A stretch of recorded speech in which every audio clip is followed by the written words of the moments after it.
Well, welcome again to the Clive Barker podcast. This is episode 19, Movies That Never Were, part 2. And I'm Ryan Danhauser, and with me today is, of course, Jose Leitao. Hey, guys. And before we get started on Clive Barker news, And now it's time for the Occupy Midian Report by Crystal Raen, sponsored by www.bringbacknightbreed.blogspot.com. Nightbreed the Cabal Cut continues to move across countries, meeting sold-out venues wherever it sets its feet. Already the London screening is nearly sold out. The Cabal Cut will be visiting London on August 24th, shortly after its screening at Monster Mania Con in West Cherry Hill, New Jersey. There are 7 upcoming screenings listed on OccupyMidian.com and 5 past screenings. To view more information on each screening and to see the posters, visit OccupyMidian.com and click on the screenings link. Nightbreed the Cabal Cut has been written about on hundreds of blogs, web pages, Twitter feeds, and more. But most recently, a notable article on Blogomatic3000.com was published. This article covers not only the history of Nightbreed, but it also touches on some of Clive Barker's other works. The article is a great read not only for Nightbreed fans, but horror film fans as well. For those of you attending the screening of Nightbreed's Cabal Cut at Monster Mania Con in New Jersey, here's a bit of news that might grab your attention. Ann Bobby, who plays Laurie in the film, is putting together a private talk for Sunday. She wants this to be an intimate event with the telling of private special stories regarding Nightbreed as well as the Q&A session. The tickets for this event are on sale at eventspot.com. You can find the link on Occupy Midian's Facebook page. The seats are limited to 20, so you'll need to act fast. We would love to hear from anyone, so long as Ann Bobby gives her permission to speak about this event, to tell us what you learned about Nightbreed that was new to you and how it affected your view of the film overall, being able to talk to one of the main actors or actress of the film, and just share your overall view of it after this private talk. Also, keep sharing your reviews about Nightbreed the Cabal Cut. The more awareness that we are able to raise, the better. So this is exciting news. Those of you that are following the events, the screenings and stuff, you'll notice there are a lot of screenings in the UK. So UK people are pretty lucky. Oh yeah, I'm planning on going to the Manchester screening myself. Oh no, I was just saying we'll have another Occupy Midian on location apart from the one that you're going to do. Yeah. So, and I'm flying out, as we're recording this, today is Sunday the 12th. I'll be flying out Thursday the 17th, and I'll try to record everything. I won't put as much boring stuff in there as I did last time, but there's a lot of things to talk about there. There's the Hellraiser reunion. There's the QA panel for the Cabal Cut, and they're actually having 3 different screenings of Nightbreed. One of them is going to be at the same time as Hellraiser, so that's the one I'm probably not going to go to. But yeah, so I'll be going to the Friday and the Sunday screening of Nightbreed the Cabal Cut, and talking to all the various Hellraiser and Nightbreed people. So that should be a lot of fun. Do we have any information on who's going to be at the Q&A at the Monster Mania panel? Yes. Because I heard that there will be actors and possibly some other people involved in the movie, or is it just going to be the actors? Well, definitely Russell Charrington, Ann Bobby. Hugh Ross was going to be there, but he had to cancel. This is for Nightbreed, and then we have Nicholas Vince and Simon Bamford and Craig Sheffer, I think. Oh, excellent! For Nightbreed, and of course, Clive couldn't make it because he's still not in the best physical shape to attend. So They replaced Clive with Carl Weathers. Yeah, well, he was already there, but they just made him like the big deal person instead of Clive Barker. Yeah, it's kind of funny. They got pictures of him as Apollo Creed and as the his character Action from Predator. Jackson. Yeah, yeah. You ripped that poor Wouldn't it be boy's great if arms they could off. have gotten David Cronenberg, though? I mean, I wonder what. Yeah, that would have been wonderful if they would have gotten Cronenberg to go there too. Does he go to conventions? I don't know. I never heard about it, so probably not. But yeah, that would have been great if they could have gotten. I wonder what he thinks about this Nightbreed stuff. I mean, that would be really interesting to find out. I don't know if he reads Empire Magazine, but I would love to know if he's aware of the effort that's been going on to, bring back Nightbreed. So. Oh yeah, Russell's going to give me a copy of that magazine too when I see him down there. Oh yeah, the Empire one. Yeah, I love the magazine. It was great article. Too bad some of the things got cut out. I hear that there were some interviews that didn't make it there. Yeah. But hey, baby steps. So. Yeah. Well, I mean, the fact that we got how many 7 pages? Yeah. Well, 2 of them is just the poster and the title. So. Yeah. But that's pretty nice. Yeah, that's awesome. Yeah.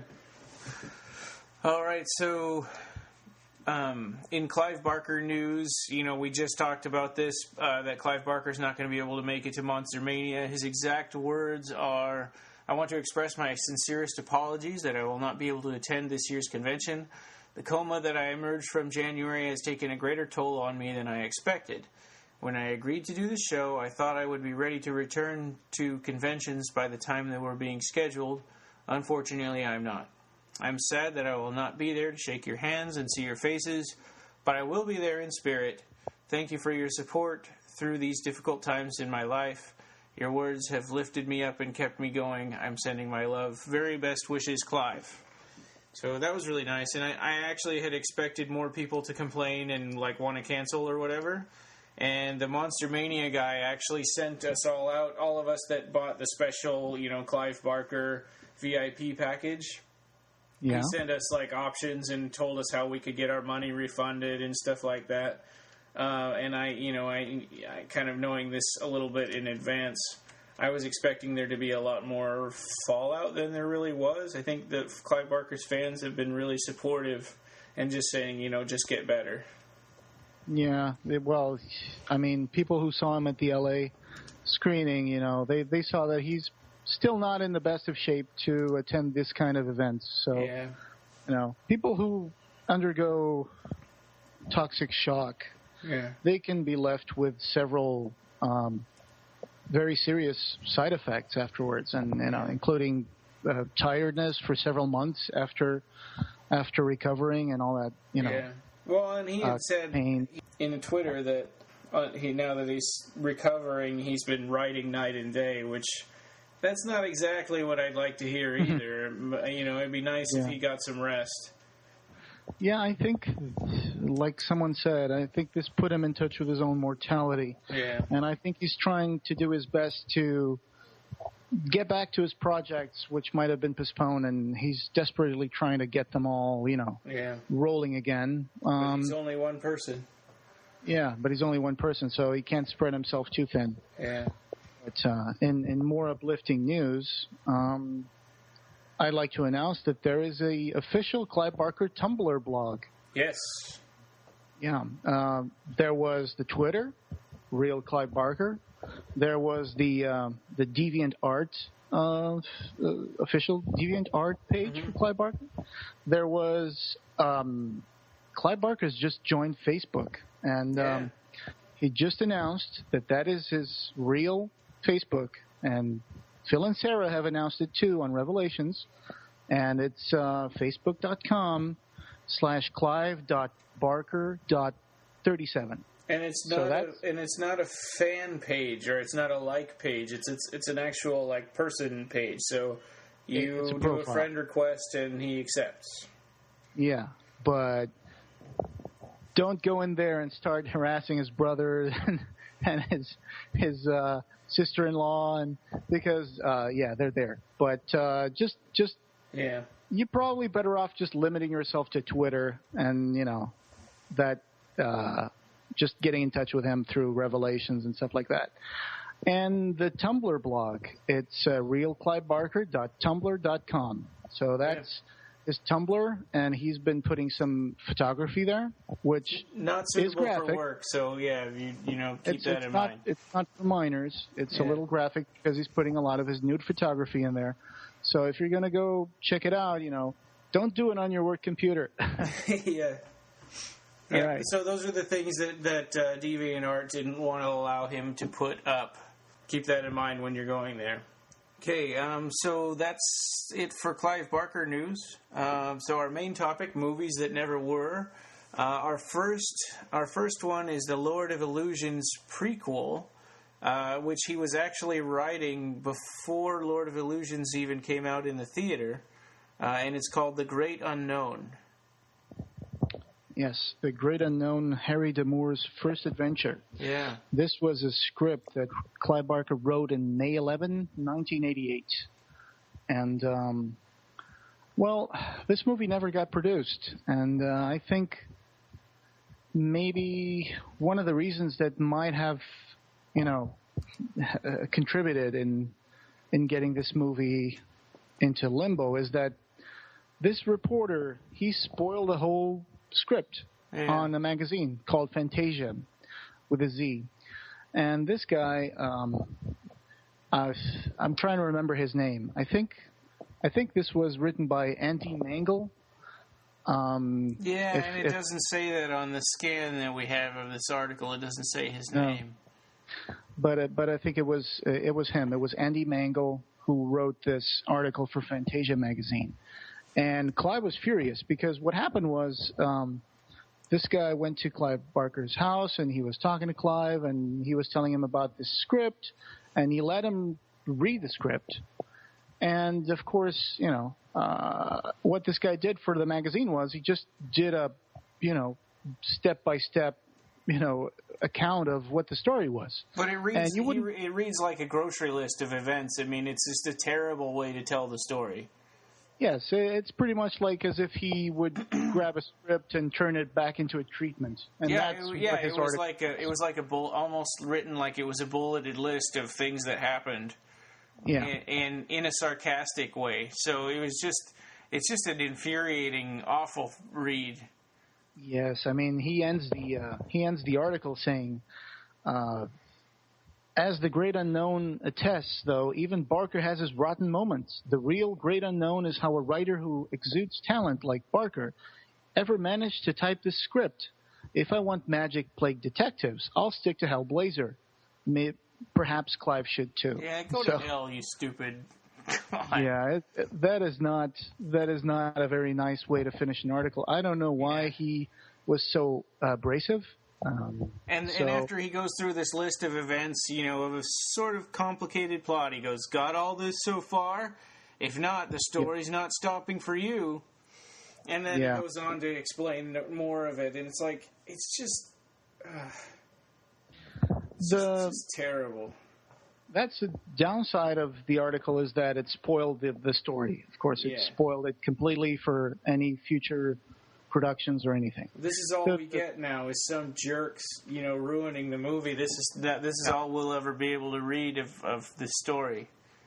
The bright side is that now we know what the story would be like instead of just never knowing what it would be about. And he called, so there's these creatures from the metacosm, and he calls them aliens in this script, which is, I think, is condescending. He's trying to make it like, and now it's science fiction too, but you know they're creatures from another dimension. If you want to call them aliens, I guess you can, but you know whatever. Yes, and should I start off with the story, or do you have like a little one-liner you'd like to say? No, go ahead.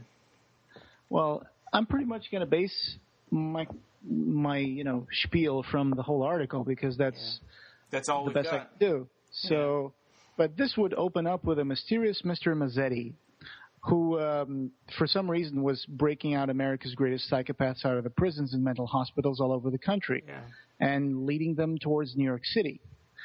And then we would get Harry Damour, you know, the Harry Damour that we all know and love from Lord of Illusions, Lost Souls, and books of the art. And at this point, he's a regular old detective who hasn't had a lot of experience with the supernatural. Yeah, he has a boring practice. He catches cheating husbands, but on this night, he comes across a pair of what are described in the article as extraterrestrials who are trying to protect a mysterious object known as the Nazaku. All right, so unfortunately for them and Harry, Mazzetti and his supernatural goons are trying to get the Nazaku, and will stop at nothing to do so. After a weird and violent battle with the octopus-like Maufrey, Demure escapes, but not before the female alien, Lucia, which is funny because, she's an alien, but she has a earthly name, has put the Nazaku in his pocket. So Harry now is carrying the Nazaku that everybody wants. He unknowingly takes it to Norma, which people might remember from the story Lost Souls, the blind psychic. Mm-hmm. Norma Payne's apartment, She's an old psychic who fills Harry with dire warnings of a parallel universe known as the Metacosm. And the Metacosm, of course, we've heard about it from the books of the art. Yeah. And so the Metacosm is sort of a dimension above ours where, and I think in Everville they kind of came to the understanding that creatures that call themselves demons or say that they're from hell, they're actually from a section of the Metacosm. Yeah. So the demon that Harry Demure fights in his recurring memory of the exorcism with Father Hess. Yeah. In Everville, he discovers that it was actually an inhabitant from the Metacosm. That demon. So Norma Payne tells him that there's a parallel universe known as the Metacosm, especially after the Nazaku is breached and genie-like men escapes from it. The next day, Harry receives a visit from his cop ex-partner before Mazzetti's goons capture him and take him to see their boss. Unknown to any of them, Lucia follows. Lucia is the alien because she put the Nazaku in Harry's pocket. Yeah. So Harry's locked away after a perfunctory meeting with Mazzetti, but not before he sees the real Mazzetti also locked in a basement prison. It seems that the man posing as Mazzetti is a Metacosm alien who reports to the Tetrarch about the impending invasion and the part that the missing Nazaku will play in it. So Mazzetti, the mobster, is being replaced by an alien. There's going to be an invasion from the Tetrarch forces of the Metacosm into our world. Okay. So with Lucia's help, Harry escapes, and Mazzetti sets his half-sister, a harpy-like drome named Vaslima, after them. Back at Harry's apartment, Lucia tells him that the Tetrarch sent his powerful half-brother, Relm Qua, to New York years ago as part of the invasion wave. Lucia's mentor, Piquas, the first alien killed, and Shah Filiku helped imprison Relm Qua, but they were unable to destroy him. And, all right, I know that the article was written in a sarcastic tone, but I have to say that I think that this movie might, if it had been done, it might have suffered from the same problem that John Carter of Mars had, which is you got all these weird names and titles, and it just becomes a little weird. But, I don't know how this would have been explained, but who knows. So then the article says, got all of this so far? If not, the story's not stopping for you. Harry gets into a battle with the drome, which I really don't know what it is, but I'm assuming it's a monster or creature. Yeah. While Lucia is kidnapped, the Mazzetti start to feed. He's got terrible grammar. There's another part where he says that he's letting psychopaths, and instead of saying murderers, he says murders. Like he let these murders out of the Yeah, this article I think has a few typos. Yeah. So anyway, and the missing Nazaku, party animal, and expert fighter gets laid. But this doesn't make any sense. Let me just go back into this. Harry gets into a battle with a drome while Lucia is kidnapped. The Mazzetti start to feed, and the missing Nazaku, party animal, and expert fighter gets laid. All right, the Nazaku. What a terrible sentence. The Nazaku is a object. Why is he calling them? And Mazzetti was the gangster guy who was not a race superseded by a creature from the Metacosm. Anyway, but so he calls it the Mesedi, like that's a proper noun. Creature. Well, anyway, I apologize for this horrible sentence, but then let me see if I can make any sense out of this. Yeah. Tetrarch decides now is the time for invasion, as Harry finds out his ex-partner has sold out the human race. All the characters rush in a race to the only semi-spectacular finish. Will Harry save the world and get the girl? And then he goes on in his little rant about this is one of the poorest Barker stories I've read, and I've read them all. Barker's recent penchant for the metaphysical becomes so self-involved as to lose the reader-viewer much as in The Great and Secret Show. Yeah, you dumb crap. Ridiculous. He says that The Great and Secret Show loses the reader and the... Yeah, I mean, that's like he acts like he's this huge Barker fan, and then he just doesn't like that Clive Barker, used to write all these realistic, gritty horror stories, and now all of a sudden they're all metaphysical. And it's like they've been that way since the beginning. Yeah. Where have you been, guy? I don't think it's worth giving airspace to this gentleman's lines here. Yeah. He just mentioned that, he thinks that this script would have been kind of a Lovecraft homage because of, these strange creatures from another dimension. And, he was comparing it to H.P. Lovecraft. And so, and then it says here that... And he goes on to something else about Lovecraft that he doesn't like that has nothing to do with this movie. Yeah. He was talking about a home box office film that was coming out called Cast a Deadly Spell, where he says that in that movie, a down-on-his-luck PI named Lovecraft becomes involved in a supernatural fight to save the world from invading parallel universe. Sound familiar? And then it says, perhaps Spell is the reason A&M Films decided to pass on The Great Unknown. Perhaps it was because it's an incomprehensible blah, blah, blah, blah, blah. Well, but, But so he says here that A&M Films was probably the company that was going to develop The Great Unknown, but then they passed on. So at this point, Barker was working on the script for The Last Illusion, and then he says his Cabal short story, which introduced Harry D'Amour. Yeah, I forgot that in the U.S., The Last Illusion came out in that volume called Cabal, which is always kind of weird for me, because for me, Cabal is a standalone novel. Yeah. But in the U.S., Cabal is the third book of Blood. The sixth. Yeah. Yeah. But the sixth, right. And then it says here, A&M hopes to start production on the film next year with Barker directing. So, we all know that this didn't really go forward, so... Yeah. But yeah, then he goes on to complain about that Barker was going metaphysical and he preferred horror, and Yeah, it's like. Yeah. But that was The Great Unknown. So, honestly, I think this might have been a cool story. I would love to see more of Harry D'Amour, and I think this would have been an incredible movie. Yeah. This would have been probably a little more in tone with the story from The Last Illusion. Yeah, right. Creatures from hell, or what they, their version of hell.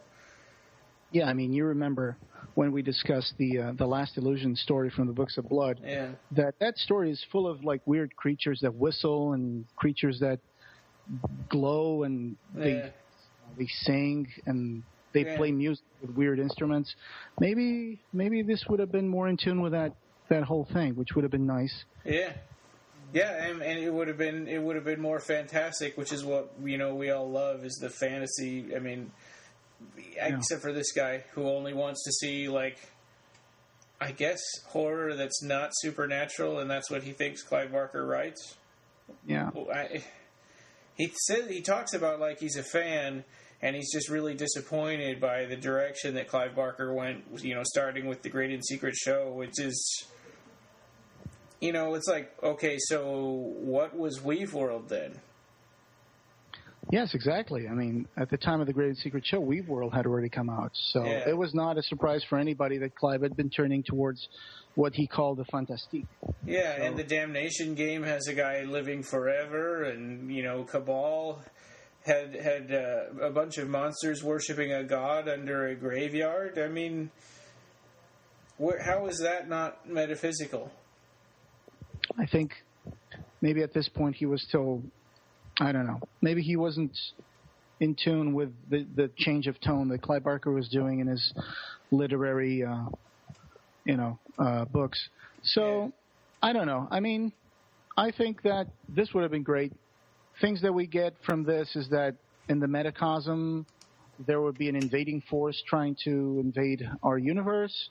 It would be run by something called a Tetrarch, which I'm assuming would have been like some kind of group of 4 powerful beings that would, control the Metacosm. I don't remember anything like this from the books of the arts. In fact, if anybody was going to invade our world from the Metacosm, it should have been the Yad Ouroboros. Yeah, right? they're like mountains and fleas. Yeah, they're like these huge black shapes that are like shadows that, And they're kind of buzzing and vibrating, and they're hard to. I mean, they're hard to look at and make sense out of. Yeah. So, but who knows? It would have been interesting. It would have been interesting to see this. Yeah.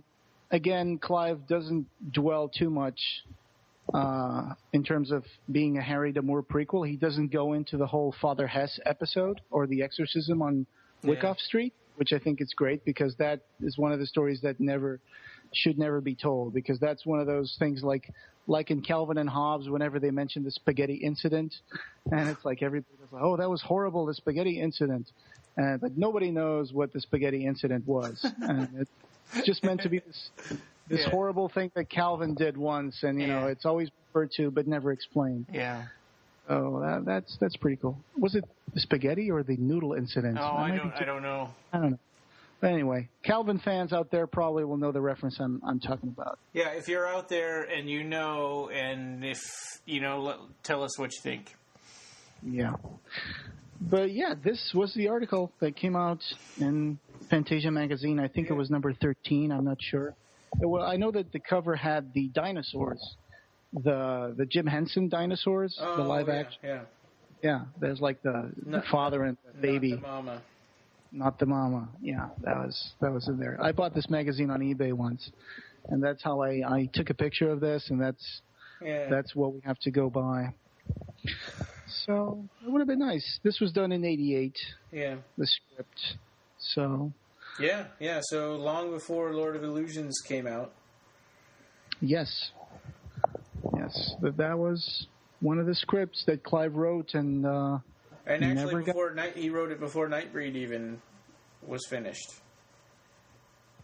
The movie, yeah. Sure. Yeah. So it was probably late 80s, early 90s. That was Clive's most prolific period. So he was writing stuff left and right. Yeah. He was not surprised he would pop out scripts like this. Yeah. All right. Okay, so next one is Hellraiser 3. Now, out there, you're probably thinking, well, Hellraiser 3 did get made. But there were at least 6 different versions of Hellraiser 3, all completely different from each other. And the one that actually got made was version number 5, right? I think so. Yeah. This... if you look at Revelations, there's an essay written by Pete Atkins, who wrote the scripts for Hellbound and Wishmaster, and accomplished writer who wrote a couple of books. One of them is Morningstar: The Vampires of Summer, which I own. It's pretty good. I recommend it. And he also did the scripts for Hellraiser 3 and Hellraiser 4: Bloodline. Yeah. But Hellraiser 3 was when Pinhead was starting to turn into the horror icon that we all know, and there were like 10-foot billboards in Japan with, Doug Bradley's Pinhead on it. So so this is kind of one of those things where it's like they wanted the creators wanted the story to go a certain way and give more of the world of Hellraiser, but the fans wanted more Pinhead. Yeah. And this essay by Pete Atkins is called Building the Beast in Stages. Yeah. And we will add the URL for this in the show notes. You can go and read it. Just broad strokes, it says here that it was late 87. Okay, so the script for Hellbound was yet to be shot. when Clive Barker and Chris Figg, who was partner with Clive Barker at Film Futures, the production company that made Hellraiser, they were going to make Hellbound. And, of course, they were already thinking about the third Hellraiser because at this time they decided, hey, we can make a sequel and let's keep doing sequels. Yeah. So, and they asked Pete Atkins, would you write Hell on Earth for us? So it would, so they started thinking about the story. And like you said, this was the sixth story to bear the name. The movie that actually came out, Hell on Earth, the Hellraiser III, that was the sixth version of the story that they came up with. And he goes on to mention what the other 5 versions were. Well, and actually there was one more after that version, and they went back to this one, to the one that got made. All right. Well, it says here, the story that the ticket-buying customers saw and heard in late '92 is, at a conservative estimate, the 6th story to bear the name Hell on Earth. And I've probably forgotten 2 or 3 others. That's what he says. Yeah. So he goes on to see that he doesn't really want to say that the other 5 stories were bad or good. They were just different. Yeah. So one of them was, like we mentioned on the previous episode, Clive Barker's treatment, about the Egypt project. Was supposed to be set partly in ancient Egypt, and the first Cenobite would be a pharaoh. And of course, which is really, really funny, and we already mentioned that when someone would bring the mummy of this pharaoh to an American museum and they would make a diorama display of the treasures, they would realign the objects in the tomb into a certain pyramid pattern, and this would become element configuration. So that was Clive's first take on the idea for a sequel, which I think then went on to transmutate into The Mummy with Mick Garris, right? I mean, and Clive's sequel, it's interesting because it doesn't really go, let's take that pillar from Hellraiser 2 and try to build a story on that. He was just like, no, we're doing something else. This is what we're doing. Yeah, even though in this draft of the script that we're going to discuss, the pillar was important for the return of Pinhead. Yeah. So, and then, of course, they decided they didn't want to do an ancient Egypt one, and Clive Barker decided that there was potential for a whole new thing in there and wanted to keep it clean. Of course, now we know they were trying to save that for the Mummy project that Universal was trying to set up. Yeah. So, back to Hell on Earth. Yeah.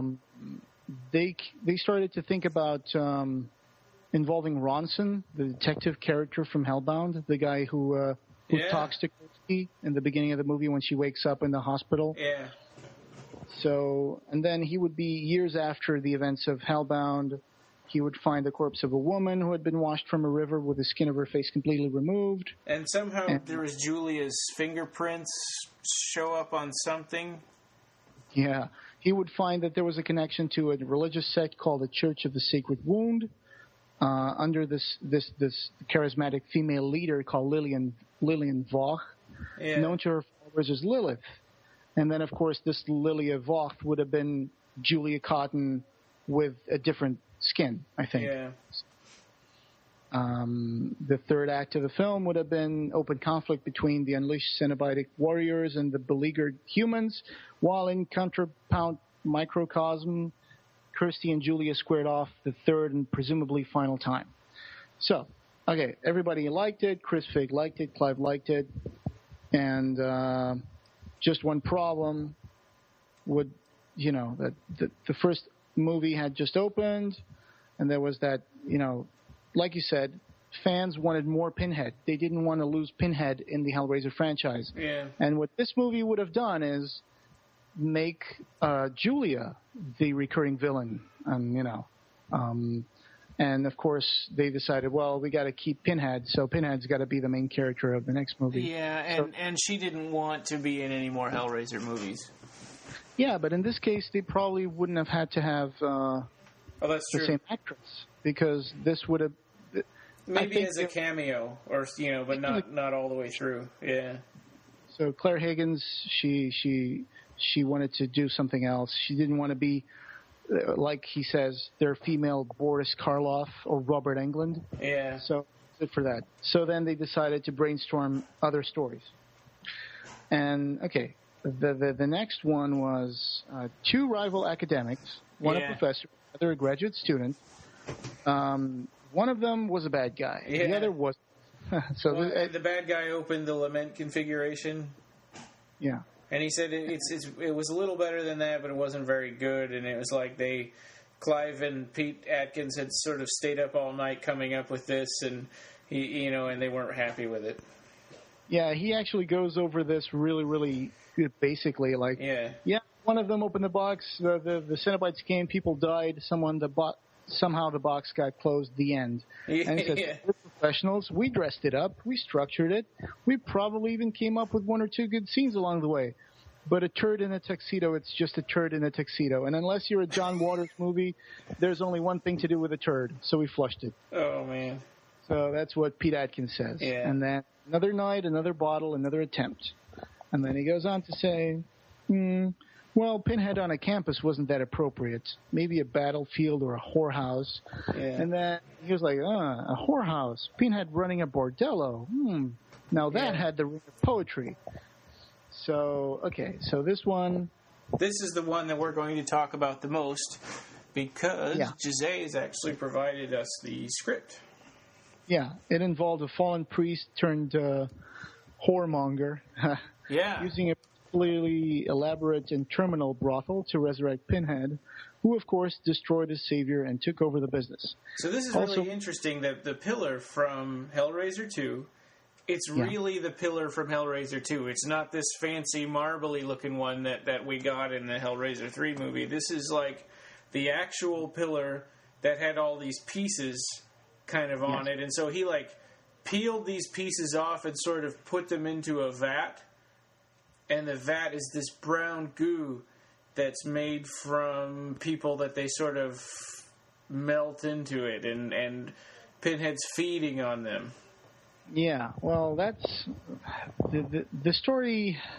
All right, I'll start at the beginning. So that there is a special character in the script that I want to keep a secret until further ahead. There is one particular character that opens the script in a couple of scenes, and then after that it moves to that priest.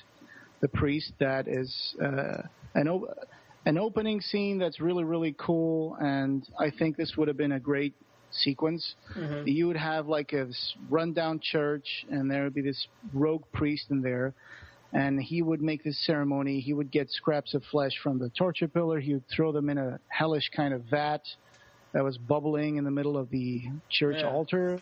There would be people singing and, people summoning Pinhead. Mm-hmm. And all of a sudden, Pinhead's face would show up in the vat, just his face, and it would be like, I'm back. And and he's not really exactly grateful. It's kind of like, feed me more. And he's like, we can't he would start releasing these tentacles, and he would feed off of his summoners, the people who were there, apart from the priest. He would shoot out these tentacles, and he would suck them dry, and he'd be like, more. So, and then we cut to a guy called Greg Saltzgaber, which, funnily enough, there's this guy's name is not a coincidence. Saltzgaber is a tribute to Eric Saltzgaber, who is a writer for he adapted Weaveworld to comic books, and he also wrote some stories for the Hellraiser comic books from the 90s. And there's one scene in this movie where someone asks him, hey, you're Saltzgaber. What did you used to do in L.A.? Write comic books? Oh, I was wondering why that was. Yeah, there's that little reference. Because that seemed a little out of place. Yeah, he also is one of the guys who created the Hellraiser Comics Bible Guidelines, which is a little PDF document that describes. They brainstormed at the time of the Epic Comics Hellraiser series. They all brainstormed. He and Clive and Pete Atkins and Eric Saltzgaber and a couple of other guys, which I I'm terribly sorry not to remember them, but they're huge in the comic book writers' business. And they came up with these premises for the stories that they would give to the artists and writers of the Hellraiser comics, so they would know what were the guidelines of the universe, so they could do it. And all right, so this guy, Greg Seltzgaber, this character of the script, gets a phone call from a woman called Lucy Emerson. Yeah. Her husband, Leo, was investigating something connecting Le Marchand's legacy and the city of Hobbsville, which is where most of the movie will take place, and the Fever House, which was what they called it. Yeah, there's this new place here. It's called a Fever House. Everybody goes there. It's this hot place to go to. And this wife was more concerned, it seemed like, with how obsessed her husband was about, studying this Fever House and its connection to things. And she was more concerned about that than the fact that he was getting into something dangerous. Because I don't think that I didn't get the sense that she felt like he was in danger. It was more like he's kind of become a stranger and he's so obsessed with this and I need help. Yeah, she's actually talking to Greg in front of her husband, and she's saying, you need to come here because Leo, there's something wrong, and the guy's like right there in the same room, and he's not paying attention. He's not paying attention. He goes, what? Are you talking to me? And he's like, no, it's nothing, dear. And he just goes back reading his book on Le Marchand legend or whatever. And he is a guy who works for the college, which is in Hobbsville, and he has access to Le Marchand's collection, which for some reason all made it to Hobbsville College. And he's the guy who's so got Hobbsville all the... is, by all accounts, this tiny, I'm assuming, American town. Yeah. And it does seem that way because then we even get, further ahead, we get all those little stereotypes. You get the sheriff and the deputy, and there's just two of them. Yeah, so it does seem like it's a small town. Yeah. But this guy, Leo Emerson, he's got boxes full of Le Marchand's lament configurations, automatons, and books and papers and stuff. And he's been looking at that, and he's trying to connect the dots towards what's going on in his own town and what connection that has with the Fever House. So he knows that something's wrong, and he goes to visit Lucy and the Emersons, and he goes there, and his friend Nathan picks him up from the airport, and he takes him to a bar where he meets up with his old friends from, because this guy is coming from L.A. He left Hobbsville, went to L.A., and now he's coming back to his roots. So everybody's going like, hey, here's the guy who lives in the big city. So and it's all that, city slicker, and kind of that, like... why can't I think of straw dogs? Kind of that sort of attitude. Okay. Yeah, even he's talking to his friends. They're letting him know that there is something wrong in the city, that there's this Fever House that's, everybody goes there. Yeah, and everyone knows it's a whorehouse, and the police have done nothing about it. Yeah, and then the police is kind of comic relief. I mean, there's this guy, Brennan, he's the sheriff, and there's this deputy called Gantry. And they're described as being like, stupid. yeah, and especially the deputy. I mean, the sheriff is stupid, and then the deputy is a whole other level of stupid. Like his friends tell him, hey, guess who's the deputy of the sheriff? And he's like, Gantry. Everybody's like, what? No way, that guy's a deputy? So it's like, he's one of those, So they're completely ineffectual. Yes. All they like doing is sort of, making sure everyone knows that they're the sheriff and the deputy, and sort of throwing their weight around. There's even a scene where the sheriff walks in with a deputy while they're talking, and he goes over to Greg and says, hey, you're from L.A., right? And he's like, yeah. And he's like, well, stay out of trouble. And it just goes on. So, there's a funny scene there. Yeah. Okay, so these guys are talking about how the Fever House is a moral black hole, and it provides anything that you desire, any kind of pleasure, drink, drugs, boys or girls. The group that's talking is Greg, Nathan Rotherberg, who's a painter, who's a typical artist guy.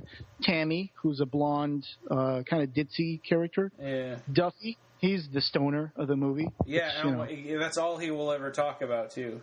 Yeah, it's like, hey, anybody got any, drugs? And then there's Holly. Holly is she kind of like had a spiritual awakening or something. She found religion, and so now she's like trying to irritates everybody with handing out pamphlets and being the religious nut. She's like the one that says, "Oh, this house is a house of shame. Let's close the fever house. It's immoral and everything." But she has a point, as we will find. It turns out that she's right. Yeah, and then of course there's something that makes our hero Greg immediately realize that something's wrong and he's got to take action, because Duffy, who's the stoner, tells him, "Well, Leo's not the only guy who's involved in this whole fever house thing." And all the other friends were like, "Shut up, don't." So he's like, "Who?" And he goes like, "Well, Marietta, she's always there." And he goes like, well, so are you guys. I mean, you guys told me that you go to the fever house. Yeah, but she works there on the second floor. What? He's going to give me your car keys. I'm going over there right now. She works there, top dollar. Yeah. And it's like, you don't have to say what she does there. And he immediately becomes completely serious and goes like, "Car keys, I'm going there." So he does go there. Yeah. And she works as a hooker in the fever house. And meanwhile, at the fever house basement, Fever's inspecting Pinhead's head floating in a vat, asking for more food. They feed it, basically, the drifters and out-of-towners that go to the fever house, because that house is a soul trap. Kind of like From Dusk Till Dawn. Yeah. It's only truckers are allowed to go to that bar. Yeah, and then they dump the trucks in the back. Yeah. So basically, they do that, and it's like the house is, there's like these tentacles that go into the walls. And it's like this big pinky membrane, right, that takes up the wall, and then these tentacles come out, and Mariella is being sort of controlled like a puppet, and the tentacles are drugging her and at the same time making her move. Yeah, Greg makes his way to the house. He passes the doorman. He says, "Hey, well, can we help you, sir?" And he's like, "Yeah, I'm going to go to the second floor. I'm from out of town." It's like, couldn't be any more conspicuous. Yeah. And okay, so they take him to the second floor. He opens up the door marked Marietta, and he finds her blindfolded, dressed in like leather straps and all sexed up. And like a spiky dog collar. Yeah, and she starts talking to him, starts swaying, and go, "Hey, baby." Yeah. And basically, he discovers that she's actually connected to a tentacle. Yeah. That's connected to a membrane that glows in the corner of the room. Of course, most guys probably never even noticed that, but because he's not there to actually do anything with her, he's there to rescue her. He starts to, trying to talk to her and say, "Hey, we got to go." And this kind of like makes her wake up from her trance, and he listens to his voice, recognizes him. And that's when he moved her and sees the tentacle. He rips the tentacle off. He's like, "Oh my God, what is this?" And throughout, I guess we should probably say that whenever there's tentacles mentioned, they're usually described as being just like the tentacles in Hellraiser 2 that come out of Chenard's hands. Yeah. So basically, he rescues her. He releases her from the tentacle. Yeah.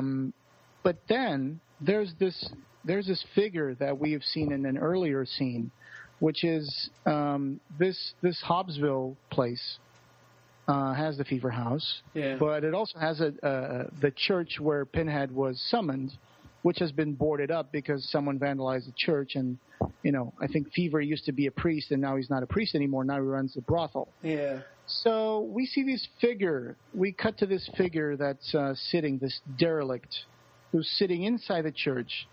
And all he does is manipulate this little box in his lap, which actually looks like the fever house.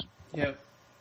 So at the time that Greg is trying to escape with Marietta, we cut to this guy like flipping a part of the house model that he's holding. Like if it's a Rubik's Cube, and you could like You could like rotate the ceiling and the wings of the house.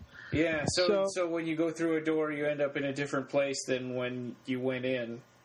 Yeah, like he would like rotate a part of the house, and if you're in front of an open door, you would just see a wall like slide past the door. Yeah, and like a big sheet of steel comes down. Yeah, because that would be the room like rotating on itself. Yeah. So this happens, and he manages to find a way to escape, because whenever one door gets closed, the other door opens, so they manage to escape. The doorman is coming up with a gun. They jump out of the second story window, and they escape in the car. And she got cut by the glass. There's like a cut on her arm or her shoulder, but it doesn't bleed. Yeah, that's going to be important further on, because it's going to be a big revelation. So, so after that, we cut to Pinhead's resurrection scene, which is really, really cool. Because until this point, basically it's until page 34, Pinhead has been nothing but a floating face on the vat. Yeah. But now, Fever goes to inspect the vat, and he finds like Pinhead is there, and he's like still screaming more and more. Yeah. And all of a sudden, two incomplete arms just shoot out of the water, and he's like, oh. Yeah, they're like black skeleton arms with some sinew on them and stuff. Yeah. And he goes like,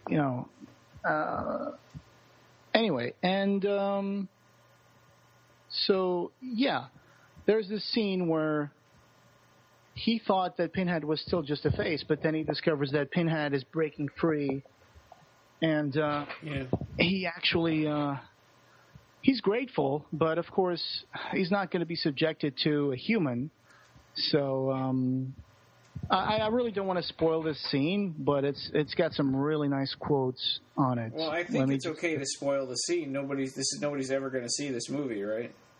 Right. So okay. So let me just go and read some of this part, because it's really, really cool. And these are very Hellraiser III Pinhead quotes. They've got that Hellraiser III feel to them. But Pinhead would have been a different character. Very, very different. So it's like, okay, so... He talks a lot more than he does in Hellraiser 1 and 2. Yeah. Like he does in the Hellraiser 3 that was actually made. He talks a lot in that, too, and philosophizes and sort of talks about...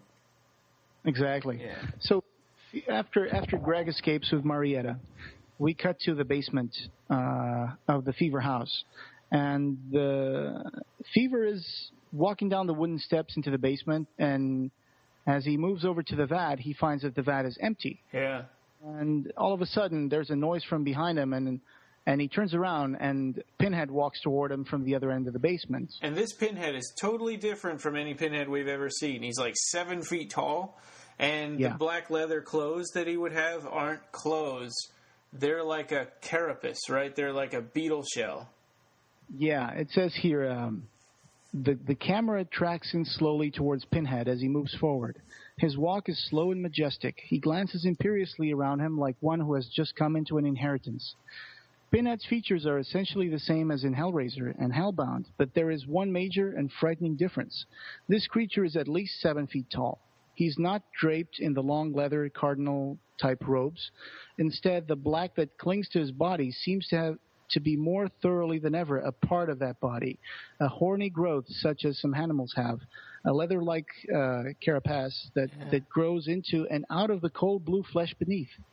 So, and then it goes on to say, this new appearance perhaps robs him slightly of some of the quiet elegance he possessed, though the stern and passive face and imperial manner ensure a continuity of his black papal style, but gives him in return a more immediately threatening look. He's streamlined, sleek, a real Hell's Angel, borrowing some of the streetwise style of the earthly usurpers of that name. Yeah. So it would be kind of like Anyway, and then he's still one similarity is he's still the Pinhead that's been separated from the Elliot Spencer spirit, right? So. That's the similarity between this and the Hellraiser 3 that we already have, is that this is the unbound Pinhead that can do whatever he wants. Yeah, this is more than ever. This is like the actual. It's like in Hellraiser 3 that we got to see the Hell on Earth movie. Yeah. Pinhead was trapped in a pillar, and then he comes out, and then he says that he's like Elliot Spencer's evil side, his evil made flesh, and you know. But here it's almost like he's like the demon host for Elliot Spencer's soul, and without the soul, he's just all demon and no. It's like he's just its morality. own entity. Yeah, in this script, it's like it's his own entity. Like Elliot Spencer was just like something that was holding him back a little bit, give him a more human style. So, and then like you said, there's really good dialogue here. Like Fever, who brought him back, he goes like, "Oh, I thought," and then he replies, "An overrated pastime, Fever. Gets in the way of appetite. What did you think?" And then he would go like, "Oh, it would take a little longer." And then he goes to say, "Perhaps you didn't allow for my eagerness, my hunger to be flesh, to be truly of this plane rather than simply summoned." And this is really good stuff. Yeah. And then at one point, Pinhead says, "Soon we will be ready. My army will follow, and then the great harvest can begin." Yeah. And Fever, who at this point is getting a little ecstatic, he goes like, "Oh yeah, and Satan will truly be the lord of this world." And Pinhead goes like, "That's pretty naive." He goes like, "How charmingly naive of you, Father. I see the limiting visions of your former profession persist in chaining your imagination.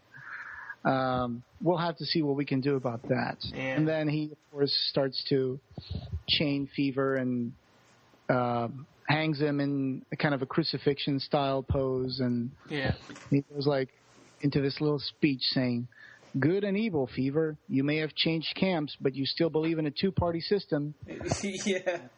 Yeah. And then he says, he goes to the vat and he points and says, "Look at this soup. Is it good, evil? Does it acknowledge the hierarchies of either?" And he goes like, "There is no good." And then he says, "There is no evil.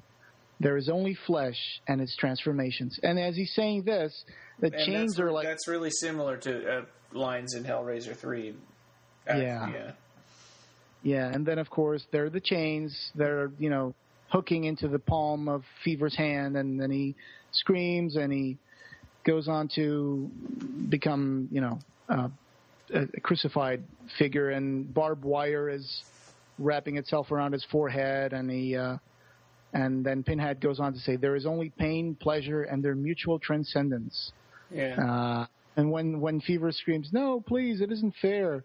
And I really love this one. It says, "Keep telling yourself that. It will season your suffering." Yeah, that's good. So, and then he says, one interesting thing, all of this work, wrapping him in barbed wire and stuff, but Fever disappears and we never see him again. He doesn't become a Cenobite, right? No, I think this is the last we see of him. This is really more of a sacrifice to Pinhead to, help make him stronger or whatever. I think he probably just throws him into the vat for his Cenobite children, which will appear further ahead. And he still manages to squeeze in a little, "Oh, I brought you back." And Pinhead says, inclines his head in mock acknowledgement and says, "You gave me Genesis, Father. Now I give you Revelation." So. Yeah. So, and there's sort of an interesting thing in here where, as we go along, more people are coming to the house that are main characters, and they're being sort of dispatched in ways that are similar to their own personalities, I guess. It's kind of like, it's hard to explain, but, like in The Crow, when the Crow meets Fun Boy and he stabs him with a whole bunch of, drug needles. Yes. Yeah. And so he does all of these sort of creative ways of killing people, but ultimately they're just still getting thrown into the vat, to feed these the Cenobite children. I don't know why he goes to all this trouble. There's actually one scene where some guy gets eaten. And then it describes how you hear slurping noises, and the camera follows this tentacle and it follows a tentacle making slurping noises, and then it goes into the vat, like his, syrupy brown fluid goes into the vat, and it's like. But anyway, so you could have just started with that. You don't have to, go to all this elaborate trouble to, to trap people and make them suffer. It's just the way they do it. Yeah. I mean, of course, then after Greg saves Marietta, they stay at Nathan's, and we see a scene where Pinhead and the doorman, because now Fever's out of the picture, they're talking about how it's good that the Le Marchand collection was brought into the town, and they mention Leo, like, oh, this guy is being too curious for his own good. And then they cut to Leo, who's this guy who's very professorial. He's wearing a tweed jacket and glasses, and he's investigating Le Marchand in the archive room of the college. Yeah. And like I said, he's got all these boxes full of automatons and, the whole Le Marchand collection. And Le Marchand was a toy maker, and then he made puzzles, and he was a member of the Hellfire Club. And he was like a really sort of aristocratic, rich bad guy. Decadent. Totally different character. Yeah, super decadent. Totally different character than Le Marchand from Hellraiser IV. Yeah, that was more in tune with what the comic books would end up describing him, like the Books of the Damned. Yeah. That they really go into the whole evil Le Marchand thing. So Leo hears a noise, and he goes over to check what the noise was, and he finds one of the puzzles has been put together. And one of the puzzles that was separated into 3 pieces. Yeah, it's all put together. It's put together, and he picks it up. It's like a diamond from the Hellbound movie, when the box turns into a diamond. And he starts playing around with it, and of course that thing gets activated and changed. Yeah, his thumbs somehow get pricked, and there's blood droplets on each little indentation that he pushed with his thumbs, and the blood sort of activates it. Yeah, and then, of course, the camera moves on from the slicing noises, and we see the doorman from the Fever House is in his office. And he calls, Lucy, who's Leo's wife, and says, come pick your husband up. He's going to pieces. Yeah, what a jerk. Yeah. Did he have to do that? He could have just left it. Yeah, it's a 90s script. Yeah, it's like, I think I'm going to rub it in the wife's face, too, just for fun. Yeah.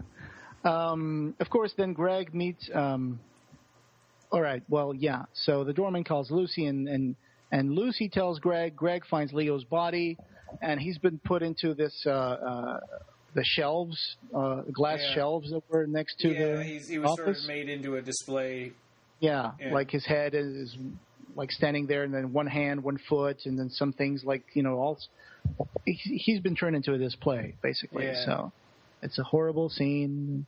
After that, we see Pinhead and the doorman, and of course the doorman took Le Marchand's collection to the Fever House because they need the Le Marchand collection. They need it because the derelict that's in the church is the one who operates all those little boxes, and he's getting, he's going to be instrumental in taking over the world with the Le Marchand collection. Yeah, I would have thought that they would have put a better guard on him. But, whatever. So after that, Greg meets with Holly.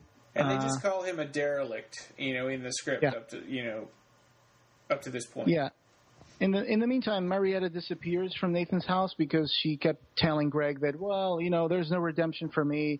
There's really no point, and, you shouldn't have saved me. You should have left me there. Yeah, and he's like, it's nice that we can have this nice moment, and you rescued me, and they spend the night together and all of that. But it does seem like he rescued her really easily from the house. Yeah. But anyway, at this point, Marietta disappears, so Greg meets up with Holly, and they go and see if they can find Marietta because they think she might have gone to the house. Yeah. And what happens is that they find Marietta walking down the street, and they're driving around. They're going to pick her up, and all of a sudden, Marietta sees the doorman from the Fever House in a black sedan just, trying to ram the car so he can kill Greg. And she stands in front of the car. She tries to, wave him away, and the car smashes into Holly and Greg. but on the back of the car, so it didn't really hit the driver's side. But it pushes the car. So he had somehow swerved to avoid Marietta, hit the back of their car, pushed their car forward so it hits Marietta. And I just cannot put this together in my head. It doesn't make sense to me. Yeah, it's kind of a strange scene because I was trying to make sense of it too, and I just decided to type it as simply as possible. So there's an accident, and Marietta gets slammed against the wall, and she gets all broken up on top of Greg's car, and they go like, "Oh my God, she's dead!" And of course, then the doorman comes out of his car. He fights with Greg because he wants to kill him. Like, you know, and all of a sudden there's this. Okay, so Greg and the doorman fight, and I think that Greg pushes him. He falls into the petrol from one of the cars, and he falls into the petrol, and Holly says, "Oh, my God, are you going to do what you think you're going to do?" And, of course, Greg immediately grabs a lighter, lights it, throws it on the doorman, and the doorman catches on fire, and he dies. Yeah, and normally when you get into a fist fight, you don't think, I think I'm going to set this guy on fire. Yeah, it's kind of a weird. It's kind of a logical leap from being somebody that's trying to rescue his friend to like, I'm going to kill this guy. Yeah, and of course, after this big shocking moment, Marietta wakes up and she's got like her shoulder in the middle of her back and she's got her nose on the other side of her head. Yeah, and all of a sudden she just gets up. Snap, crackle, pop, she's back in one piece, and it's like, oh, she's a zombie. Okay, she goes like... So they're it seems like they're sort of like half Cenobites, in a way. Because you know how in Hellraiser 2 that machine pumps their blood out and puts that blue liquid into them that sort of makes them the more sort of invincible undead type of thing. Mm-hmm. I think that they're like that, but not full-on Cenobites. And the doorman was the same kind of deal. Yeah, there's one point where they describe that the doorman's face and skin seem to be spread too tightly on his skull, and that there's something wrong with his face. So anyway, they discover that Marietta is no longer completely human. Yeah. And says, we all started out as customers, and then some of us, turned into something else. And then she just keeps walking towards the house. And Holly and Greg are just hugging each other while the doorman is burning on the ground, and that's cutscene. And she makes it. She says like, "Oh, some people are killed, and some customers are killed, and some of them are and they're the lucky ones." All right. After this, hang on. There's a really funny thing that happens when Greg lights the doorman on fire. And it's, let me just read this to you. And it's like, okay, the doorman lands awkwardly half in and half out of the car. He begins to pull himself to his feet, although his feet slip on the petrol that is escaping the ruptured tank. And then Greg rushes forward and then stops as he sees the gas. He takes a step back, digs in his pocket, brings out a book of matches, and of course he strikes a match, puts it to the head of the others, and then flings the missile at the pool of petrol. And then Holly says, "No, don't do it." And then he says, "I just don't think prayer would have done any good." And then the description is, Greg's voice is almost cocky, almost Clint Eastwood. Yeah, just that's enough 53, to justify what happens next. Yeah. So that was one of those moments like, I'll have what she's having, or that makes two of us. Yeah, he had to split, or he was a pain in the neck. Yeah. So okay, well, after this, of course, Marietta leaves. Greg and Holly have to go back to the house to meet with their friends because and he shows up later at the Fever House with Brennan and Gantry, the police officers, because after all this stuff happens, I mean, there's a guy who's been burned, and his friend is escaped, and there's been a big accident, so they call the police, and they go to the Fever House with Brennan and Gantry. And this is another scene where you just see the policeman acting all cocky. Yeah. It's like Greg is asking them, please, you got to go in there, and it's like, well, we here like to give people a chance to open their doors first. And it's like, I don't know how they do it in big-time Los Angeles or whatever. Yeah. And it's like, it's called manners, son. And then he goes like, boom, boom, boom, boom. Open up, police. Yeah. So, okay, the door turns out to be open. They just use the knob. They enter the silent house. Yeah. Nobody's there. They go up to the second floor, looking for Marietta's boudoir, I guess. Yeah. And at one point, they're still going like, yeah, tentacles and whores. This guy's nuts. And Gantry is looking into another room through a communicating door. And all of a sudden, you see the derelict in the church going click, and the house just, Gantry gets cut in half by this sheet of metal that just slides over the door. Yeah. And it separates Greg from Brennan with Gantry in the middle. And you can hear from the other side Brennan go like, Jesus Christ. Yeah. Because Gantry has been slit in half and he slides down. Yeah. And he's dead. So Greg escapes, gets into the next room. Brennan's room has turned 90 degrees. And Brennan is trying to open a door on the floor. And he's like, no, wait. Of course, when he opens the door, he falls through the door because that's the floor now. Yeah. And he falls and he falls and he falls right into the basement and he lands right on top of the vat. Yeah, so yeah. And he, instead of sinking in, he lands on it like slap. And he's just lying there and he's going, uh-oh, this is like quicksand. If I move, I'm going to sink in. Yeah. And then, of course, his legs start sinking. Goes like, no. Yeah. And all of a sudden he starts thrashing and, screaming. And all of a sudden he realizes that his legs have hit the bottom of the pit. And he just stands up and he's got the fluid down to his waist. And he goes like, oh, that was dumb of me or whatever. And no, it's not so bad. Yeah. And then, of course, Pinhead shows up on the other side of the room. And they exchange a few words and Brennan shoots Pinhead 5 times in the chest. Pinhead just digs one of the bullets out, uses it for an earring. Yeah. And he says, well, I'm going to let my kids play with you. So these Cenobite children come out of the vat while Brennan is standing in it, and they just pull him down, and they eat him. Because when Greg makes his way to the basement, he sees Pinhead there, and he sees, Brennan has been turned into a skeleton that's still using the jacket, the police jacket. Yeah. And he finds Brennan's gun on the floor, and he aims it at Pinhead, and you want to see what I can do with this? And Pinhead is like, you want to see how much I care? And he fingers his little earring bullet. Yeah.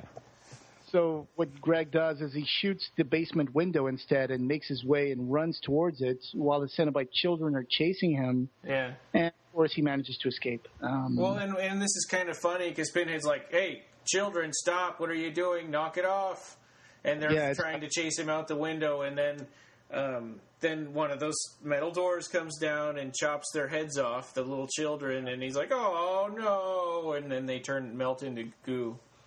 Yeah, because for some reason, I guess that the derelict was trying to kill Greg before he escaped. Or stop him from escaping, yeah. Or stop him, he but was too late.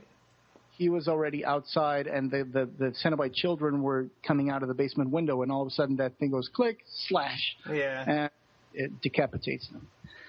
So, up to this point, it's been a weird movie so far. And you've never seen Pinhead really care about anything like that. It's kind of... Or leave the house, yeah. Yeah. I forgot. I've read this a long time ago, but I forgot. I think that the Fever House had been built by Le Marchand too, right? It was one of his automatons, they said. Yeah. So I'm guessing he must have at some point lived in this town, and that's why the college gets his collection and why there's the Fever House. Which is kind of weird, let's admit it. He was like he was a French aristocrat. And then he was living in Hobbsville, which is probably which was probably built around, I don't know, 1930s or something. Yeah. I don't know. Anyway, so Greg escapes. He meets up with his friends to discuss the house that's evil. That place killed people, and it's a giant trap for human souls. And we're lucky we got away with it, except for Marietta, who is somewhere in the house. Yeah. And they're deciding what they can do to, end this. And, of course, at this point, it's like Greg, Nathan, Lucy, and Holly are talking, and in the room where they're talking, there's a little statue that, it's Nathan's house, and he likes art, so he has this little deco statue. So that's what Nathan's whole problem is that, or that's what defines him, is that he likes fancy things and art. Yeah, Nathan is the gay character in the book also. Yeah. So that's one point where Brendan says, "Shut up, Dorothy," and everybody's, saying that, he doesn't go to the fever house because what's the name of that actor? I forgot. They mentioned some kind of actor. Oh, he's not there, so he's not going to go. Hinting that this guy has a crush for the male actor, which, of course, along with the Dorothy thing, defines this character as a gay character, which is fine. So anyway, the little statue in the room gets touched by a piece of chain that was still attached to Greg's jacket when he escaped. Yeah. This animates the statue. The statue turns into Pinhead, and Pinhead tells them, "Well, you killed my people, I'm going to kill your people." So we see these scenes where Tammy... And before that, it's actually kind of funny because they're like, "What people? All of our people are right here." And they're like, "No." Because you forgot about and they start naming off these other 3 people that like to go to the fever house. Yeah, so Tammy, Duffy, and Rothenberg. Yeah, that's right. The blonde, the stoner, and the artist. It's kind of funny that they're all sitting around planning, and they're like, "No, all our friends are right here."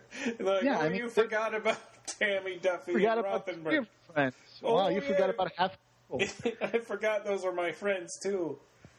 So we see these little scenes where Tammy, Duffy, and Rothenberg are sitting in their house by themselves, doing things they like, and they're going to the fever house.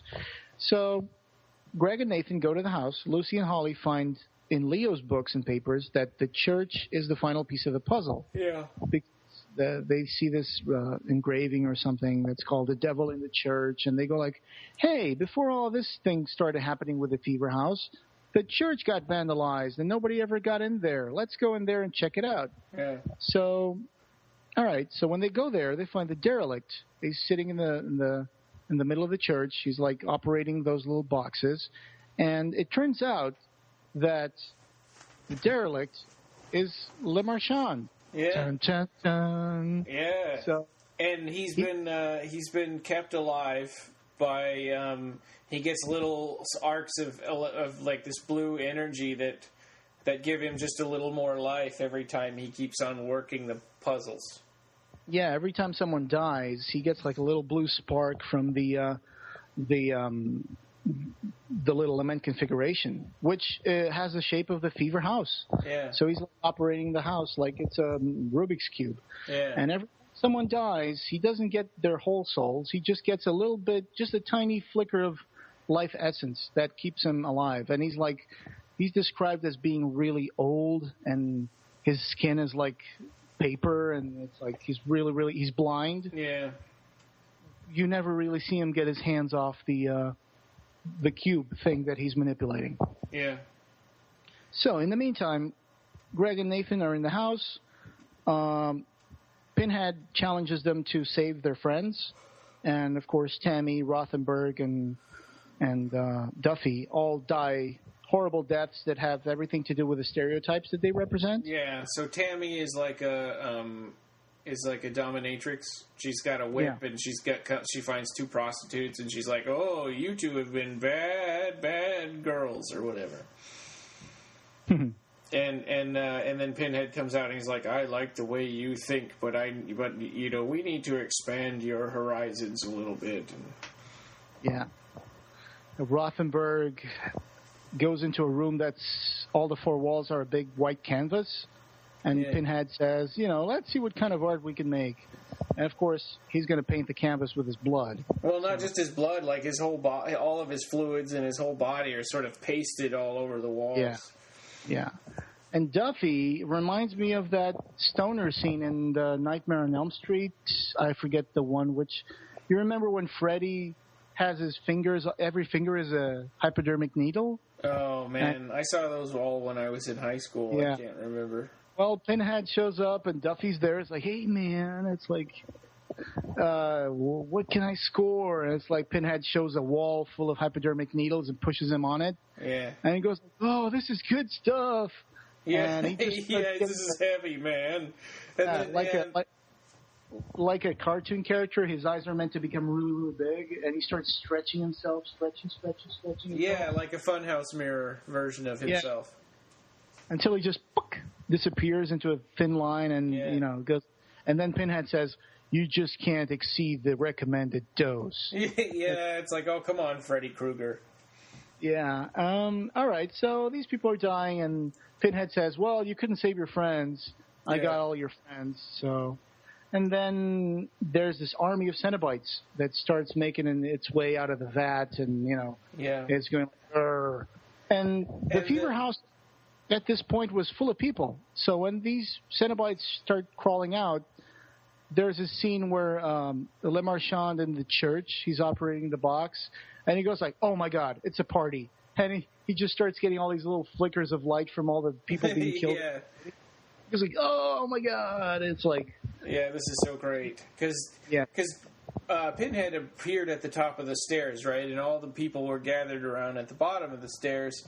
And they see him, and they're like, oh, my God. And he's like, shall we begin? And it's, obviously... It's just like Hellraiser 3. It's just like the one in the boiler room, yeah. Yeah, except it's not like things flying around in chains and everything. It's like these Cenobite children or soldiers or all these new Cenobites show up and sort of converge on them, and then we sort of pull away and just imagine that, it's going to be terrible. But yeah. Meanwhile, Holly and Lucy are in the church, and it's Holly that's talking to Le Marchand. She's saying, hey, I'm Holly. Who are you? And it's like, oh, I'm Le Marchand. Lucy's kind of useless.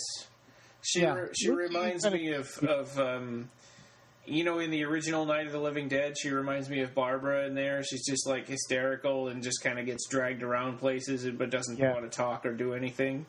That's true, yeah. Well, so Holly is addressing Le Marchand, and she's starting to piece everything together. And he tells her, yeah, I'm here. I'm still alive.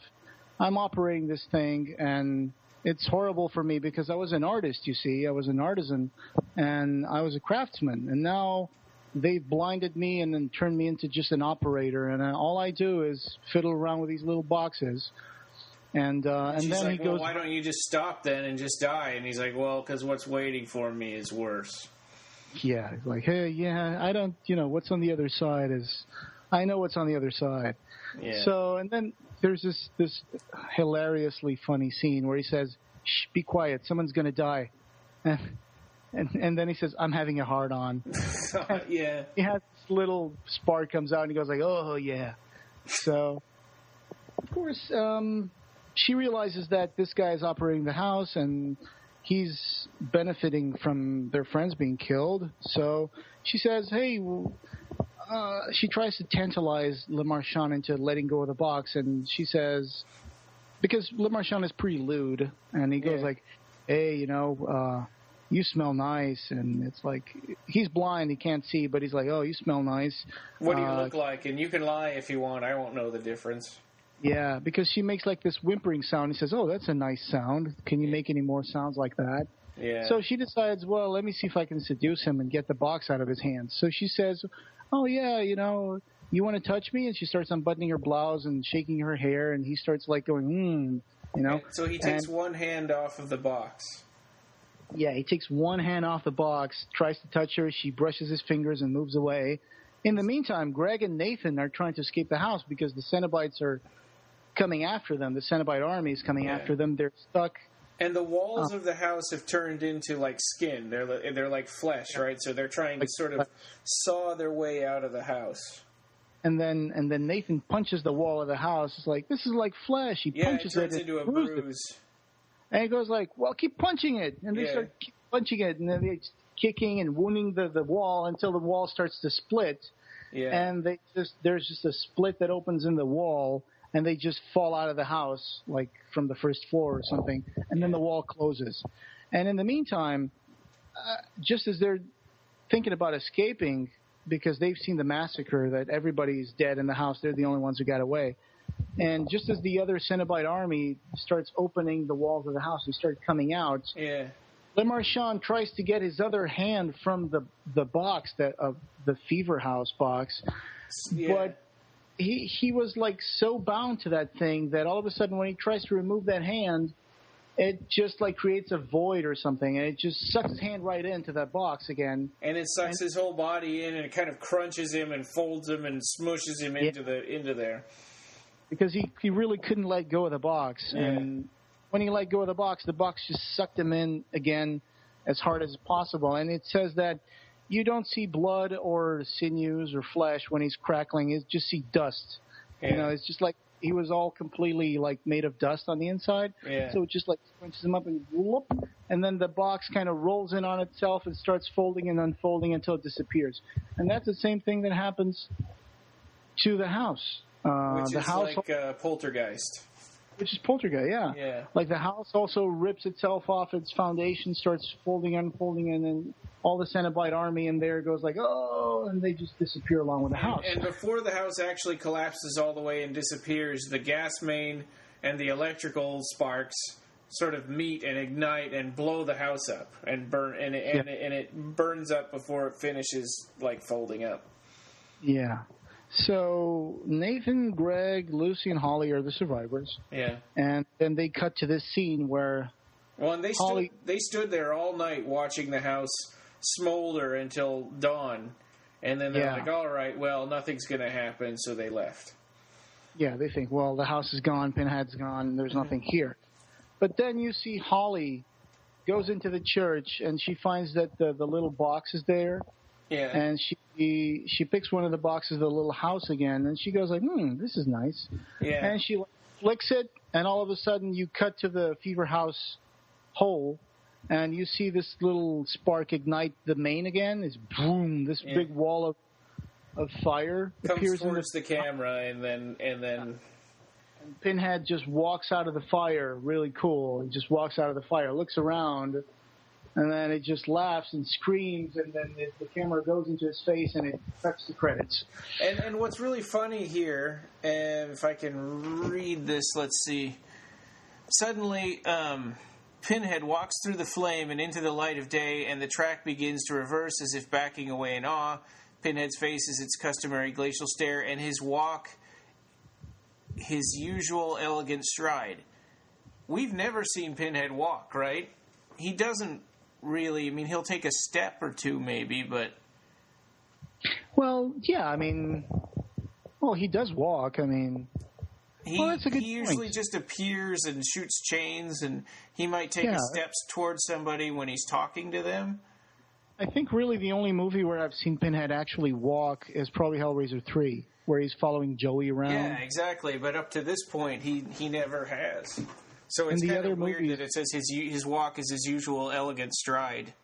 Yeah, in the other movies, he pretty much just sits there, just stands there where the light can hit him and make effects on his pins and stuff. Yeah. So that's actually a good point. Well, in the movie The Deader, he also walks around a little bit when he's got like Winter chained up. But yeah, that's a good point. He doesn't really walk much. Yeah. So this would have been fun. I mean, this would have been fun. This would have taken Hellraiser in a completely different direction. My thinking is that there are two things that I don't like about Hellraiser 3, and they fixed one of them. The one thing that I hate is the Cenobites that they made in the actual Hellraiser 3. I mean, especially like Cameraman and CD Man and the Barbie. Yeah, and the dude with the nightclub owner with the piston in his head. Yeah, JP Monroe. Yeah. So they fixed all that because you can just kind of assume that the Cenobites, and you don't really see them much. They're probably not going to have a bunch of speaking roles and say corny things. So the Cenobites in this version were probably going to be a lot better. And there's lots of cool monstery things with the tentacles, which was really nice. The thing that I don't like that carried over in this one is that it's a different I like the Cenobites from Hellraiser 1 and 2, and I like the way that they're, that they just sort of show up and do their thing, and they don't philosophize and do one-liners and stuff like that. And I would like, if Pinhead can come back, why can't the other Cenobites? I know. That would have been great. Although Chatterer did come back a few times over the series. Yeah. I mean, Chatterer showed up in Hellraiser 1, 2, not 5, but 6, and there were 7 and 8, I think. Beasts, right, in 5? Yeah, but then there was the Chatterer that was like a torso coming up the stairs. Yes, that's on 5. Yeah. Yes, that's on the 5th one. Yeah. Then on the 6th one, there's Chatterer 2, which is a Chatterer that doesn't have any ears or anything. It's a much more clean version. So it's the one they based the NECA Chatterer bust off. And is that supposed to be the same guy, or is it supposed to be a different guy who had the same process happen to him? I don't really know. Yeah. And then on the Hellworld, Hellraiser 8, there is definitely a Chatterer at the end of the movie too. Yeah. When they cut Lance Henriksen in half or in bits. Right. You just spoiled the ending of Hellraiser 8 for everybody now. Everybody that was all waiting to see that movie. I'm not going to apologize. Stay away from it. Don't watch it. Yeah. Doesn't make any sense. That movie doesn't make any sense. It's like the whole point of the movie is that Hellraiser is made up, and then at the end, no, it's not. I'm going to get the reputation of being a grouch when we're discussing the Hellraiser movies because I only like half of the franchise. The other half I just despise completely. I only like 1 and 2, I have to say. Yeah. I went all the way up to 4 because that's the last one I saw in the theaters, and I actually liked 4 and 3. 3 and 4 are the only ones that have any kind of Clive Barker influence. Yeah, but then 5, 6, 7, 8, and I just remembered there's a 9. Yeah. Yeah, we get to talk about number 9. Yeah, I'm not going to watch that movie again. When we did our first episode, right, the year in review, we talked a little about Hellraiser 9, but you hadn't seen it yet. I did see it, like lying on the couch, half asleep. With my head upside down and with one eye closed and the other open. So did that help? Slightly, not much. So bye, LA. Yeah, but okay. Well, this was Hellraiser 3 that was never filmed. Yeah, I bought this script from Ed Martinez, a special effects guy. Yeah, I bought this from him a few years ago. And I scanned this script, and it was a fun read. I have it actually signed by Clive Barker. Oh, really? Yeah, thanks to Jonathan Q, who made Hellraiser Prophecy fan film and Hellraiser Winter's Lament. And he's been on our podcast a few times. Yeah, he was a guest host once, and he actually went to this convention once. He talked to Clive, and he got the first page of my script signed, which was awesome. Yay. Thanks, Johnny. Yeah, that's pretty cool. So the other thing that I don't like here is this whole, and I think it's great for Doug Bradley because Pinhead is a really cool character. But I don't think that the whole Hellraiser world should have been turned upside down just to accommodate the fact that the fans like Pinhead. Do you know what I mean?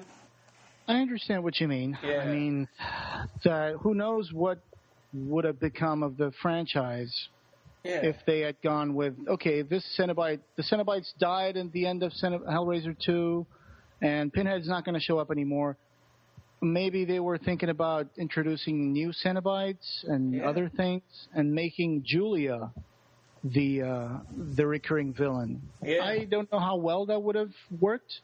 Again, this is one of those gender-breaking things that Clive is famous for because up to this point there had been no female slasher villain that I can think of.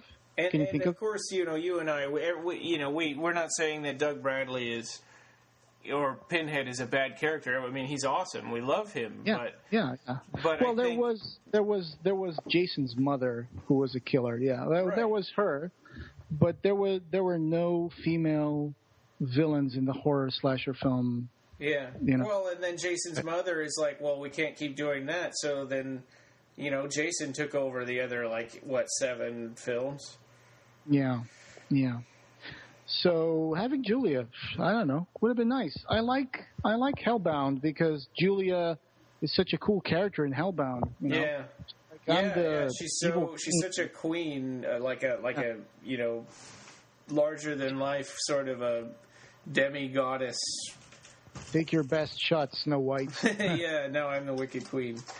Yeah. Well, I have this picture that was meant to be the ending of Hellbound, which is Julia wearing this black dress, and this would have been the ending for Hellbound. Would be the 2 moving men walk into the house, and instead of having that scene where the torture pillar comes out of the mattress and one of the guys finds the other guy dead, and the torture pillar asks, "What's your pleasure, sir?" Instead of that, you would have seen one of the guys, the moving man, would be in the room, and all of a sudden he would hear this noise, and he would see Julia rise from the mattress, wearing this black gown, and she would be, "I'm Julia, love me." And then she would open up her mouth, turn her head to the ceiling, and this black light from Leviathan would fill the room, and it would cut to credits. And she was sort of meant to be like this bride of Leviathan. Yeah, kind of like that, yeah. Yeah, like Leviathan's emissary to Earth, or... Yeah, it's like, wanted soul really cool. that I brought you. Yeah. So, and I think that's cool, and I think that, the hell that they invented for Hellraiser 2 is really neat. Yeah, well, Claire Higgins obviously went on to bigger and better things, which was pretty good. She became she was already a really, famous actress at the time of Hellbound, and she became even bigger. She won several awards, so she did the right choice, obviously, for her career. But, this is just the way things evolve. I mean, Pinhead became the focus of the show until, of course, to such an extent that you have Revelations that actually is just like the dying gasps of, exploitation of Pinhead. Yeah. Yeah, it's like when they, and I don't even know that they couldn't afford Pinhead for that movie. I mean, I suppose it's possible. I mean, they couldn't afford Doug Bradley. I suppose it's possible, but it sounded like he didn't even get asked. Oh, no, he actively mentioned several times in all his conventions that he flatly refused. Oh, because, and that's saying a lot. I mean, because there are some other bad, Hellraiser sequels, but this one was so terrible that he wouldn't, that's right, that he wouldn't even be a part of it. Yeah. So what's next? But he was willing to do, like, Hellraiser 8. Yeah.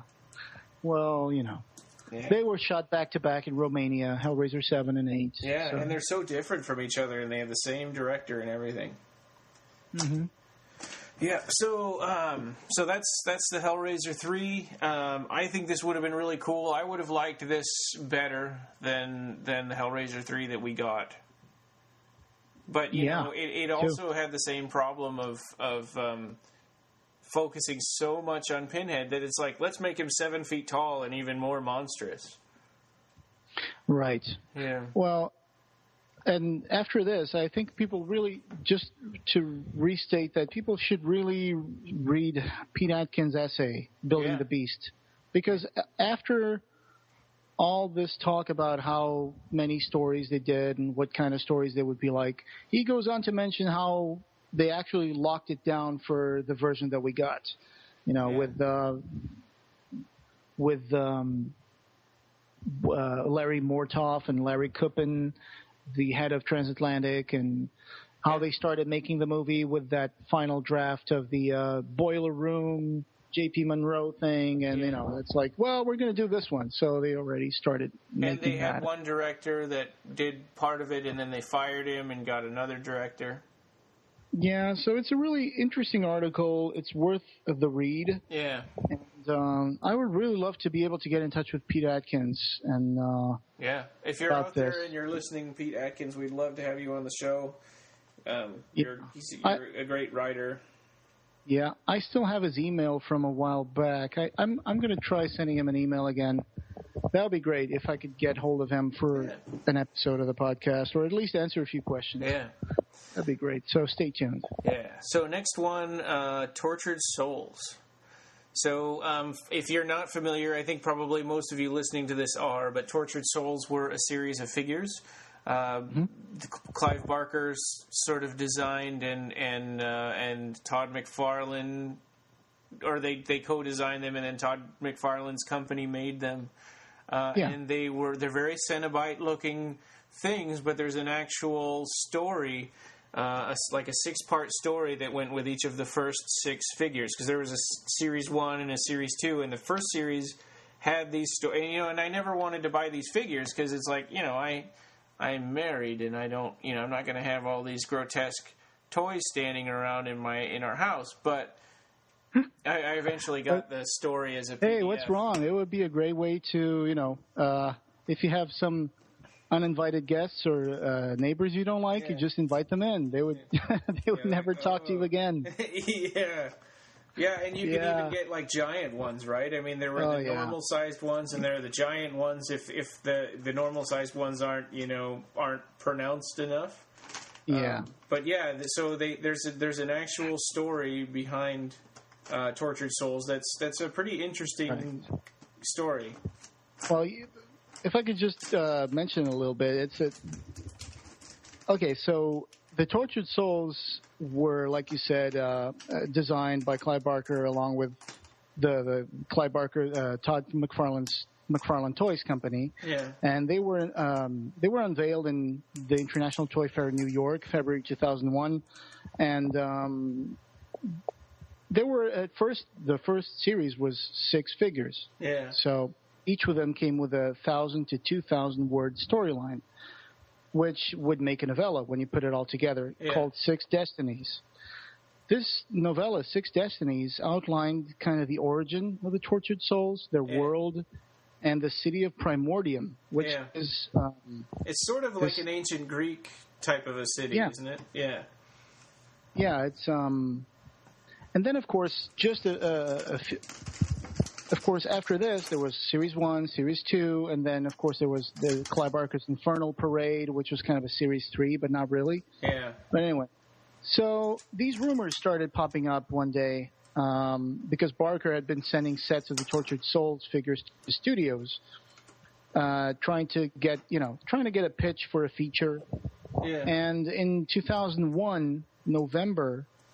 there was this story running on Hollywood Reporter and Variety that said that Universal Studios had picked up the movie rights for Tortured Souls, which would form the basis of a new franchise. And this deal was a six-figure deal against $2 million, and the Universal deal would be for 3 pictures. This is what came out in Hollywood Reporter and Variety in 2001, November. So at this point, McFarlane and Seraphin Films got Joe Daly and Terry Fitzgerald attached as co-producers, along with Clive Barker and Tom McFarlane. Mm-hmm. Then Clive did a treatment, and Hans Rodionoff, who wrote the movie Saint Sinner, worked it up into a screenplay. And it was interesting. What I read was it's like since Saint Sinner was so successful, they got him to do this one. Yeah, right. Successful. Well, I mean, I guess maybe I don't know how you'd measure that if it was on cable TV, but we mentioned that one. Yeah. Anyway, so. After that November 2001 announcement, there was a long silence, and then in December 2003, Lost Souls, the website. You remember Lost Souls? Yeah. CliveBarker.com. Mm-hmm. It's still there, actually. They just don't update it anymore. Yeah. They broke the news that Clive Barker was back on writing duties for new rewrites, and he was going to direct the movie, the Tortured Souls movie. Yeah. So. The storyline would involve a pact with a man swapping his wife for a demon goddess, which would be Lucidique from Series 1. Okay. She would then be banished to a monstrous world from which she must escape if she is to save her child and overthrow the demon. So the woman would be swapped with Lucy Deak, and she would go to Primordium, I think. Okay. So that would be the storyline. And then, of course, it says here, McFarlane continues to be extremely encouraging about the progress of the project, having received initial sketches from Clive to accompany the screenplay, which McFarlane and Universal have been discussing with him. And then, of course, news started getting a little more sparse, and you know. Then it started. Well, Clive was concentrating on his own efforts in other projects, and then he started saying, "Well, I'm not going to direct the movie, but I'm going to write it." Yeah. And and then he said, "Well, it seems like they're not going to do it." And late 2004, Universal dropped the movie. Yeah. So they said they were going to do another. They said they were going to do another series of movies involving demons, and they didn't want to do that one too. So I don't know. So it just fell through. But it says here that let me check. It's kind of funny how that works. It's like you can have 3 movies in the same year about a volcano erupting in the middle of a town, or 3 movies in the same year about an asteroid hitting the Earth, and what do we do? But they can't have 2 movies that are at the same time that involve demons, that are probably completely different from each other. But sometimes you get these movies coming out from different studios that are very similar to each other, like when you had like Armageddon and Deep Impact. And Deep Impact, and then there was like Volcano and Dante's Peak. Yeah, that kind of like Twister and something else, and yeah. But it just fell through, and it would have been nice. I would have liked to see the Tortured Souls, in real life, like walking and talking on screen. So there was also the rumor that it was going to be animated, right? Or this wasn't even a rumor. This was some kind of a plan that it was going to be that later on. Tortured Souls was going to be animated. Oh yeah. Oh okay. Well, that's news to me. Yeah. But I don't know. I mean, I think at this point, everybody's pretty much, most people have given up on it, right? Yeah, I think so. It just so basically, it would have been. I don't know. It would have been interesting. This would have taken place in Primordium. Yeah. Would have been this city, and if you read Six Destinies, you can find out more about the city and the people who live there. Yeah, and where these creatures came from. I mean, they're not Cenobites. They're not exactly demons. Right. And at one point, Clive said in 2005 that there were still rumors going on that maybe it would still be done, even though in 2004 they said, well, we're not going to do it now. Yeah. But Clive said in 2005, I think probably it's the timing. The truth is I'm on tour for Aberrat 2 anyway, through some portions of October, November, so I couldn't even begin to prepare a movie even if they said so. Yeah. They wouldn't begin in December because nobody starts prepping a movie in December. You go into hiatus December 14th anyway, so the earliest we could possibly start something would be January. Yeah. And by that time, yes, I would hope I would have an answer. And this was said by Clive in 2004. Yeah. And then they said it would be an incredibly violent picture based upon a series of models that Clive and McFarlane had developed, and so basically there were several drafts, and it just didn't fall through. Yeah, they had monsters design at least, Yeah. Yeah, I mean, it would have been really cool. It would have been a sort of another Hellraiser feel, to a movie. I don't know. I mean, we don't know how it would have turned out, but, it's intriguing. Yeah, the final thing that I think we can mention about Tortured Souls is that there's a quote from an interview by Revelations where Clive said, "So I finished all the drafts for Universal, and the people I'm dealing with are pretty cool people, and one of them says, I don't think we're going to make this movie." And I said, okay, why? And they said, because I think we're going to have to make another movie with demons in it, and we don't want to be making 2 demon movies. And And, I've been this way before. There's no use trying to persuade somebody. I mean, a corporate decision is a corporate decision. Yeah. But what I do have is a lot of people around town who would like to make this movie. So my hope is that between now and Christmas, and this was in November 2004, though Christmas sort of starts early in L.A., it's amazing how it almost seems to slosh together with Thanksgiving. There's not going to be any problems heading it up, and is my sense, and the work that Universal had me do on the various drafts was work that I am pleased to have done. Yeah. I mean, sometimes a company, an executive will push something in a direction that you don't really want to go, and you'll think, shit, this is getting less and less like the picture I want to make. And luckily, that didn't happen. The man we've been dealing with at Universal, his name was Dylan Clark, is extremely smart, and I think respects me and respects the kind of horror I like. And he was eager to get into more of that kind of stuff into the movie. So I said, I was very happy to have that happen. I have to make this thing as scary as possible. And so all the drafts I've done is, I think, up the scare quotient. It's a very hard R movie. It's not one of these corporate, it's not of these wishy-washy PG-13 things. Yeah, and so, CGI driven. Yeah. So basically, Clive ultimately said that there are so many other things going on in my life that if for some reason or another Tortured Souls did not happen in the next 6 months, frankly, it won't be the end of the world. So, and that's pretty much all she wrote. Yeah. So it's interesting, it's just sort of, this one just sort of fizzled away and maybe mutually, Yeah. Yeah. So next one is... we can talk about both of these at once, I think, but Clive Barker's Demonik and also Clive Barker's Jericho.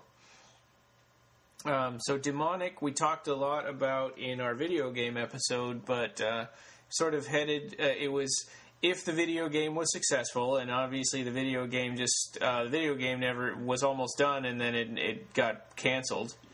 But if the video game had been successful, Demonik would have been a movie. And they even had John Woo's production company lined up to make it. Yeah, Demonik would have been a game that it involved a woman summoning a demon to make some men who destroyed her life pay. Yeah. So you would play the demon, and you could disguise yourself and take possession of other people and stuff like that. Yeah.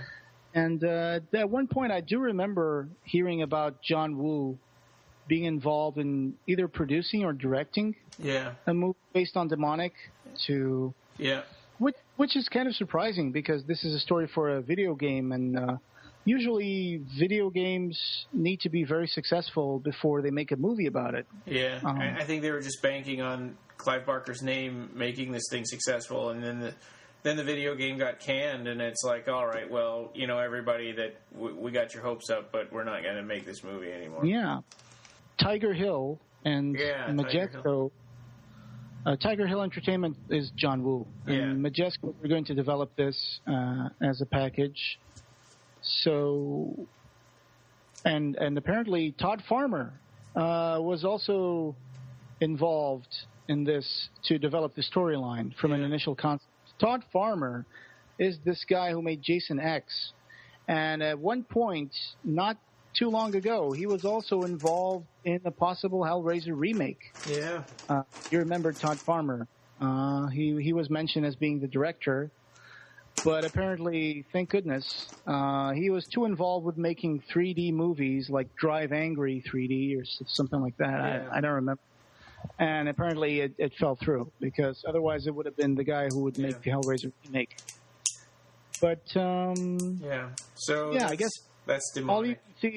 All you can see is watch the trailer for Demonik that's on YouTube or something. You can see a little bit of Demonik if you watch the movie Grandma's Boy. Oh yeah, you mentioned that before. It always surprises. And and then also Clive Barker's Jericho. There was some mention of making that into a movie. The game actually did come out, never got made into a movie. I don't think that we have enough information to even tell you why. I confess that I had no idea about the movie for Jericho. Yeah, it says on Revelations, but, there's not... it probably was just an idea. All right. Well, that's an interesting concept, but It would have been nice. I mean, it would definitely be really scary because the game was pretty scary. It was. Yeah. And it would have relied a lot on CGI, though. It would have to rely a lot on huge CGI sets. Yeah. Because it would involve people crossing over dimensions and all that stuff, and traveling through time bubbles, and who knows? It might have been interesting. Yeah. All right. Are you typing right now, or are you picking up some things? No. I have a drawer with pens. I was just playing with them. Let's move on then. So our next one is American horror, and this was Clive had kind of come to the conclusion that there are so many horror monster movies where the monsters are European in origin. He wanted to make a horror movie where the monsters were uniquely American. And I think it takes place in the 1800s, right, during the construction of the Transcontinental Railroad. They were kind of hush-hush about it. You know, all the interviews that we have about it were from the time of the development, so they didn't want to talk too much about it. But So, all right. So this would take place in the 1860s. Yeah. Like you said, it would take place in it would follow the incursion of the railroad tracks going west through Illinois and Wyoming. So they did deliver a screenplay to New Line Cinema, but it didn't. And they get paid a lot of $400,000 for the script. Yeah. So, and it took them 3 months to read the screenplay and get back with comments. And I think they got a rather unenthusiastic reply. So that kind of sucks. It's kind of amazing how many times Clive Barker does a screenplay and then somebody says it was too dark. Yeah. And this was back in 1909, I think. Yeah. So yeah, it would have been nice. I mean, if there's one thing that America's good at is this might seem a little. I don't mean to come off as ironic or anything. It's just that in other places you get to see historic stuff, and you see like, oh, this is the wall where such and such was killed, and this is and in the U.S. it's like there's nothing. There's like a big plain, and there's like one town there, and it's got the biggest ball of yarn in America, and it's like you guys come up with the funniest things and the haunted houses. Oh, that's the place where there's that big haunted house, and it's like, okay, well, it's these little things to make life more interesting. Well, what it is gas used to be cheap, right? And so people would go on. I mean, our country is big, so people would spend their money by loading up all their family in the car, and they go on a road trip to somewhere. And so people would set up these tourist traps on the road along the way to something more interesting, like Disneyland or whatever, wherever they're going. Mm-hmm. And it's like I've been to San Jose to the Winchester House, which is supposed to be huge, and I don't know how many dozens of acres it used to be, and it was like the lady from the Winchester family started building it to appease the ghosts, and it built the house for like 20 or 30 years, and it's supposed to be haunted with spirits because she would do seances in there. Yeah. And it's like this. It's funny because these things get manufactured. These stories get kind of manufactured, and it's like this is kind of like a little bit about that. It's like, well, let's start creating some kind of horror story that's not European in origin. That's not like a Transylvania vampire, or it's not like an English haunted castle. Let's do something in the U.S. Well, it's a young country. I mean, you guys are like 200 years old, so there's a reason why you guys don't have huge legends that have been going on for centuries or something. So it would have been nice to create something. Yeah, I mean, I remember this show called Erie, Indiana. Mm-hmm. Do you remember that show? I think I remember seeing commercials for it. I haven't seen it. Yeah, that was a funny show. That also came up with some horror, fantastic kind of like weird episodes about life in the Midwest or I don't know. So this would have been interesting. To New Orleans too, there's a lot of stuff about vampires there. Oh really? Yeah. Oh, because there was a church that was it was a little convent, kind of a nunnery, and they had they shipped caskets over from Europe and stored them in the upstairs, and the idea was that they were vampires. It kind of reminds me of the whole Interview with a Vampire thing. Yeah. And I'm sure that, Probably has to do with the French people who used to live there. Maybe they would bring their little stories, too. Yeah. Well, it would have been interesting. There was really just not too much information about American horror. It's just that it would take place in, it would have been, I don't know. It would have been, I can't even imagine what kind of monsters they would come up with for this. No. I don't know.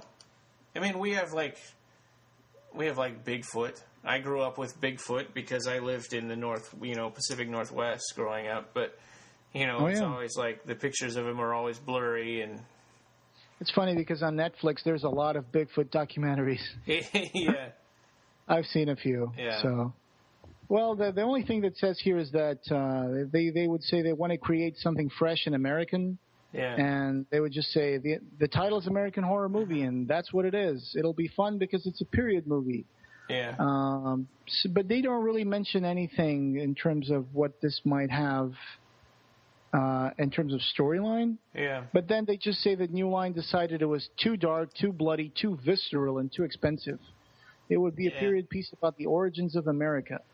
And Clive said he used the creation of the Transcontinental Railroad as a backcloth to a very ambitious story about monstrous presences in America. Yeah. I wonder if this would have anything to do with tying into the Midnight Meat Train story, where you find that there was this community of monstrous creatures under New York. Yeah. And there was like the first American or something like that. Yeah, that or what's that In the Hills? No, not In the Hills, the Cities. The Skin of the Fathers is another one like that.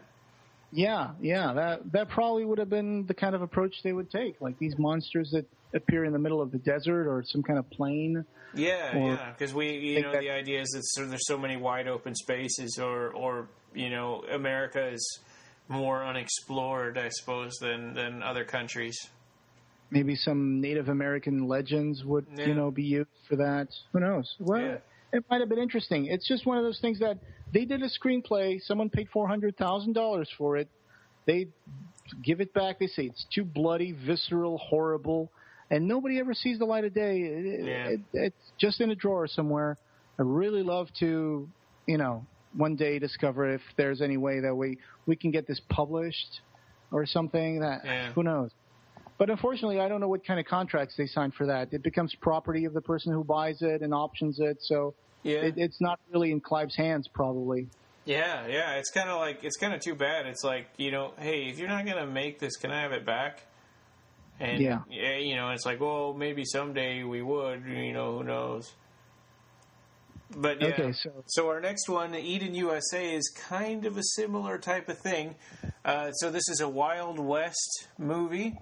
Where aliens visit the town of Lawson, and cowboys and aliens. Yeah, cowboys versus aliens. I don't know much about this. It's like you said, it's one of those little projects that probably nobody's heard of. Yeah. Even Clive Barker fans probably never heard of this. Yeah. So it would have reminiscent traces of Weave World, it says here. Yeah. And it was going to be Barker's pre-sacrament treatise on the wonders of nature in its many varied forms. Yeah. Because we all know that Sacrament is a book that's very, it's big on, nature. Nature and the world being preserved instead of spoiled. And so and they then come to America, or they come to these aliens come to see nature, and find out that it's being squandered by humans. This was from 1992, and Clive Barker said once to Fangoria, January of 92, he said, "The next film will be a science fiction movie called Eden USA, which I've written and will direct, probably sometime early next year, 1992. I'll be doing a couple more drafts of the screenplay, and hopefully we'll then just go ahead and do it." Yeah. There certainly seems to be enthusiasm at Universal for it, which is good. It's fairly top secret at this point, but it's a science fiction fantasy movie, and it's Clive Barker weird. Yeah. So if it was top secret, why were you talking about it to Fangoria Magazine, Clive? Yeah. Well, and man, it's just, in that last line, it's Clive Barker weird. Unfortunately, a lot of times that translates into we're too scared to make this movie. Yeah, and it's like, how many movies did Clive get involved with? A lot. Yeah. You know, that never got made. And it's like, at this point, I think he was spending his time writing these screenplays in several drafts of it instead of focusing on, books. And I wonder if he kind of regrets that, because I remember at one point he said, I've decided I'm going to stop getting myself involved with plugging movies and treatments and stuff because I'm done with it. Well, geez, I mean, there's probably a good 30 of these things. Yeah. So, and at this moment, he was writing Thief of Always and Everville the novel, and he was also writing this script. Well, and we'll talk more about Thief of Always, but that there were 3 different versions of Thief of Always, and none of them got made.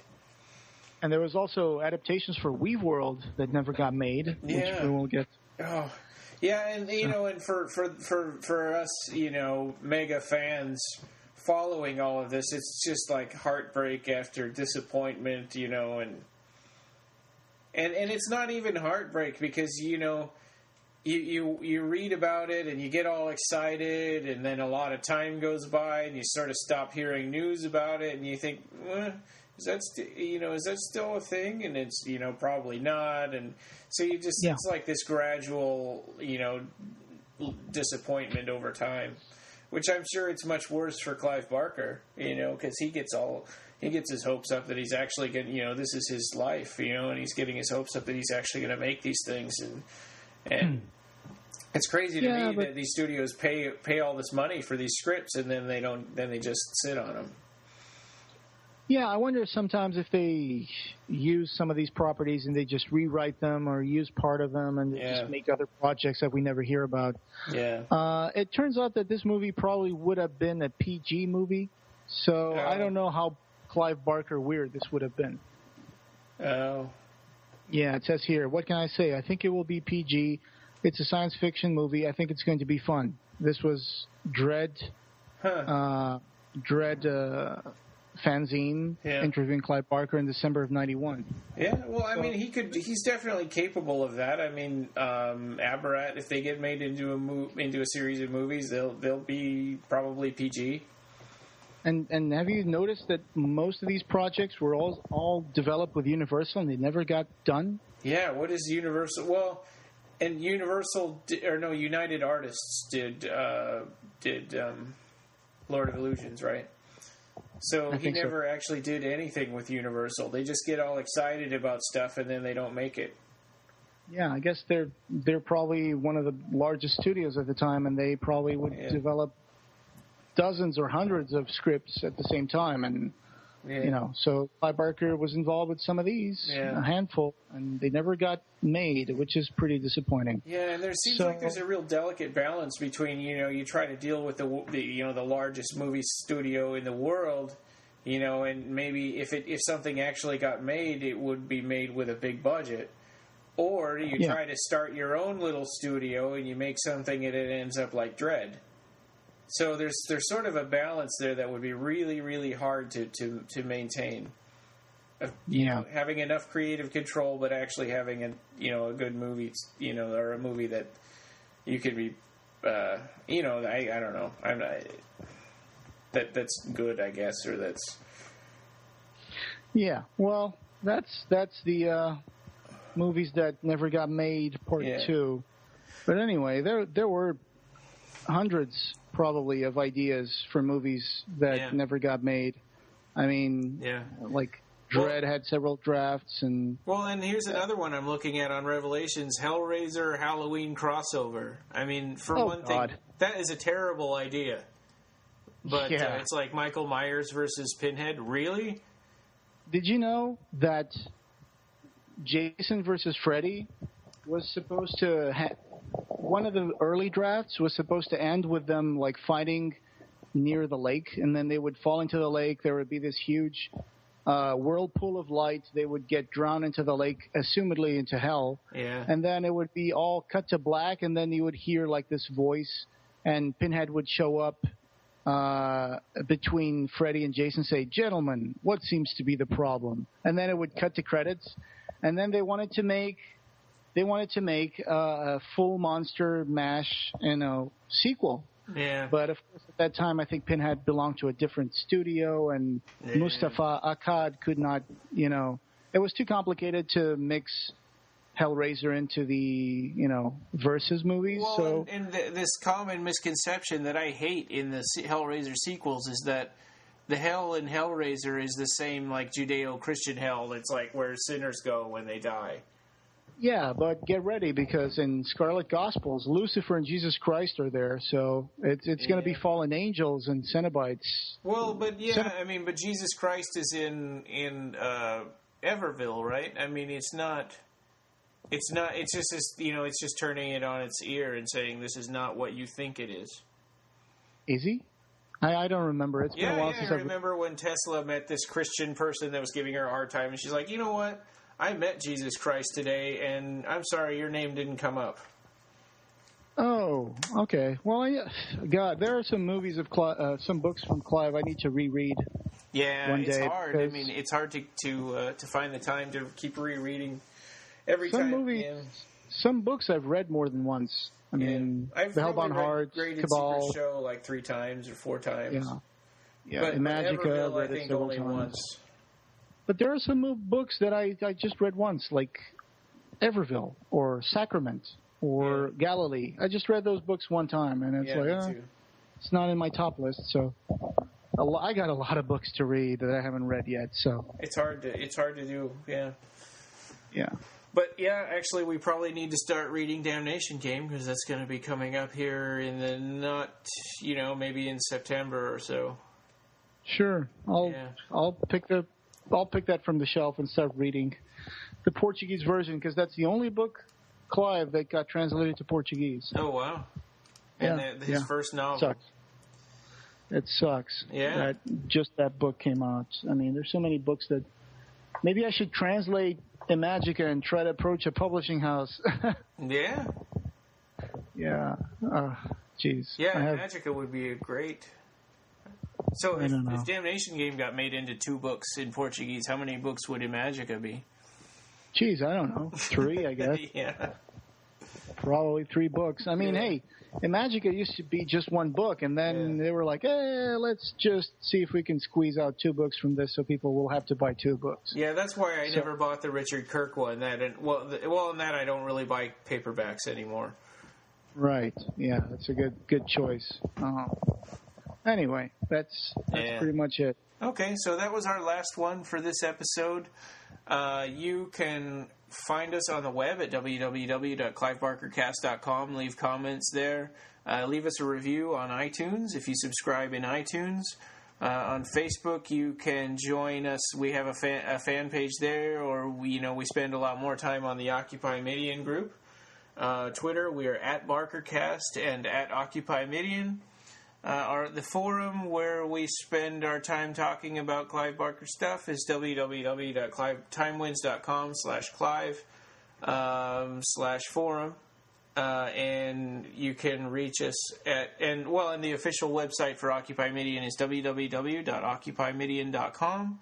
If you want to hear more from Crystal Raen, go to www.bringbacknightread.blogspot.com. And that's it for today. Okay, well, thanks for listening, and I'll catch you guys again on next episode. Yep. Thanks, Ryan. All right, and our next one will be Monster Mania. Cool. Yeah, with Ryan on location for Occupy Midian. So stay tuned, Nightbreed fans. Yeah. All right. Thanks. Right. Occupy Midian. Hello, this is Ryan again.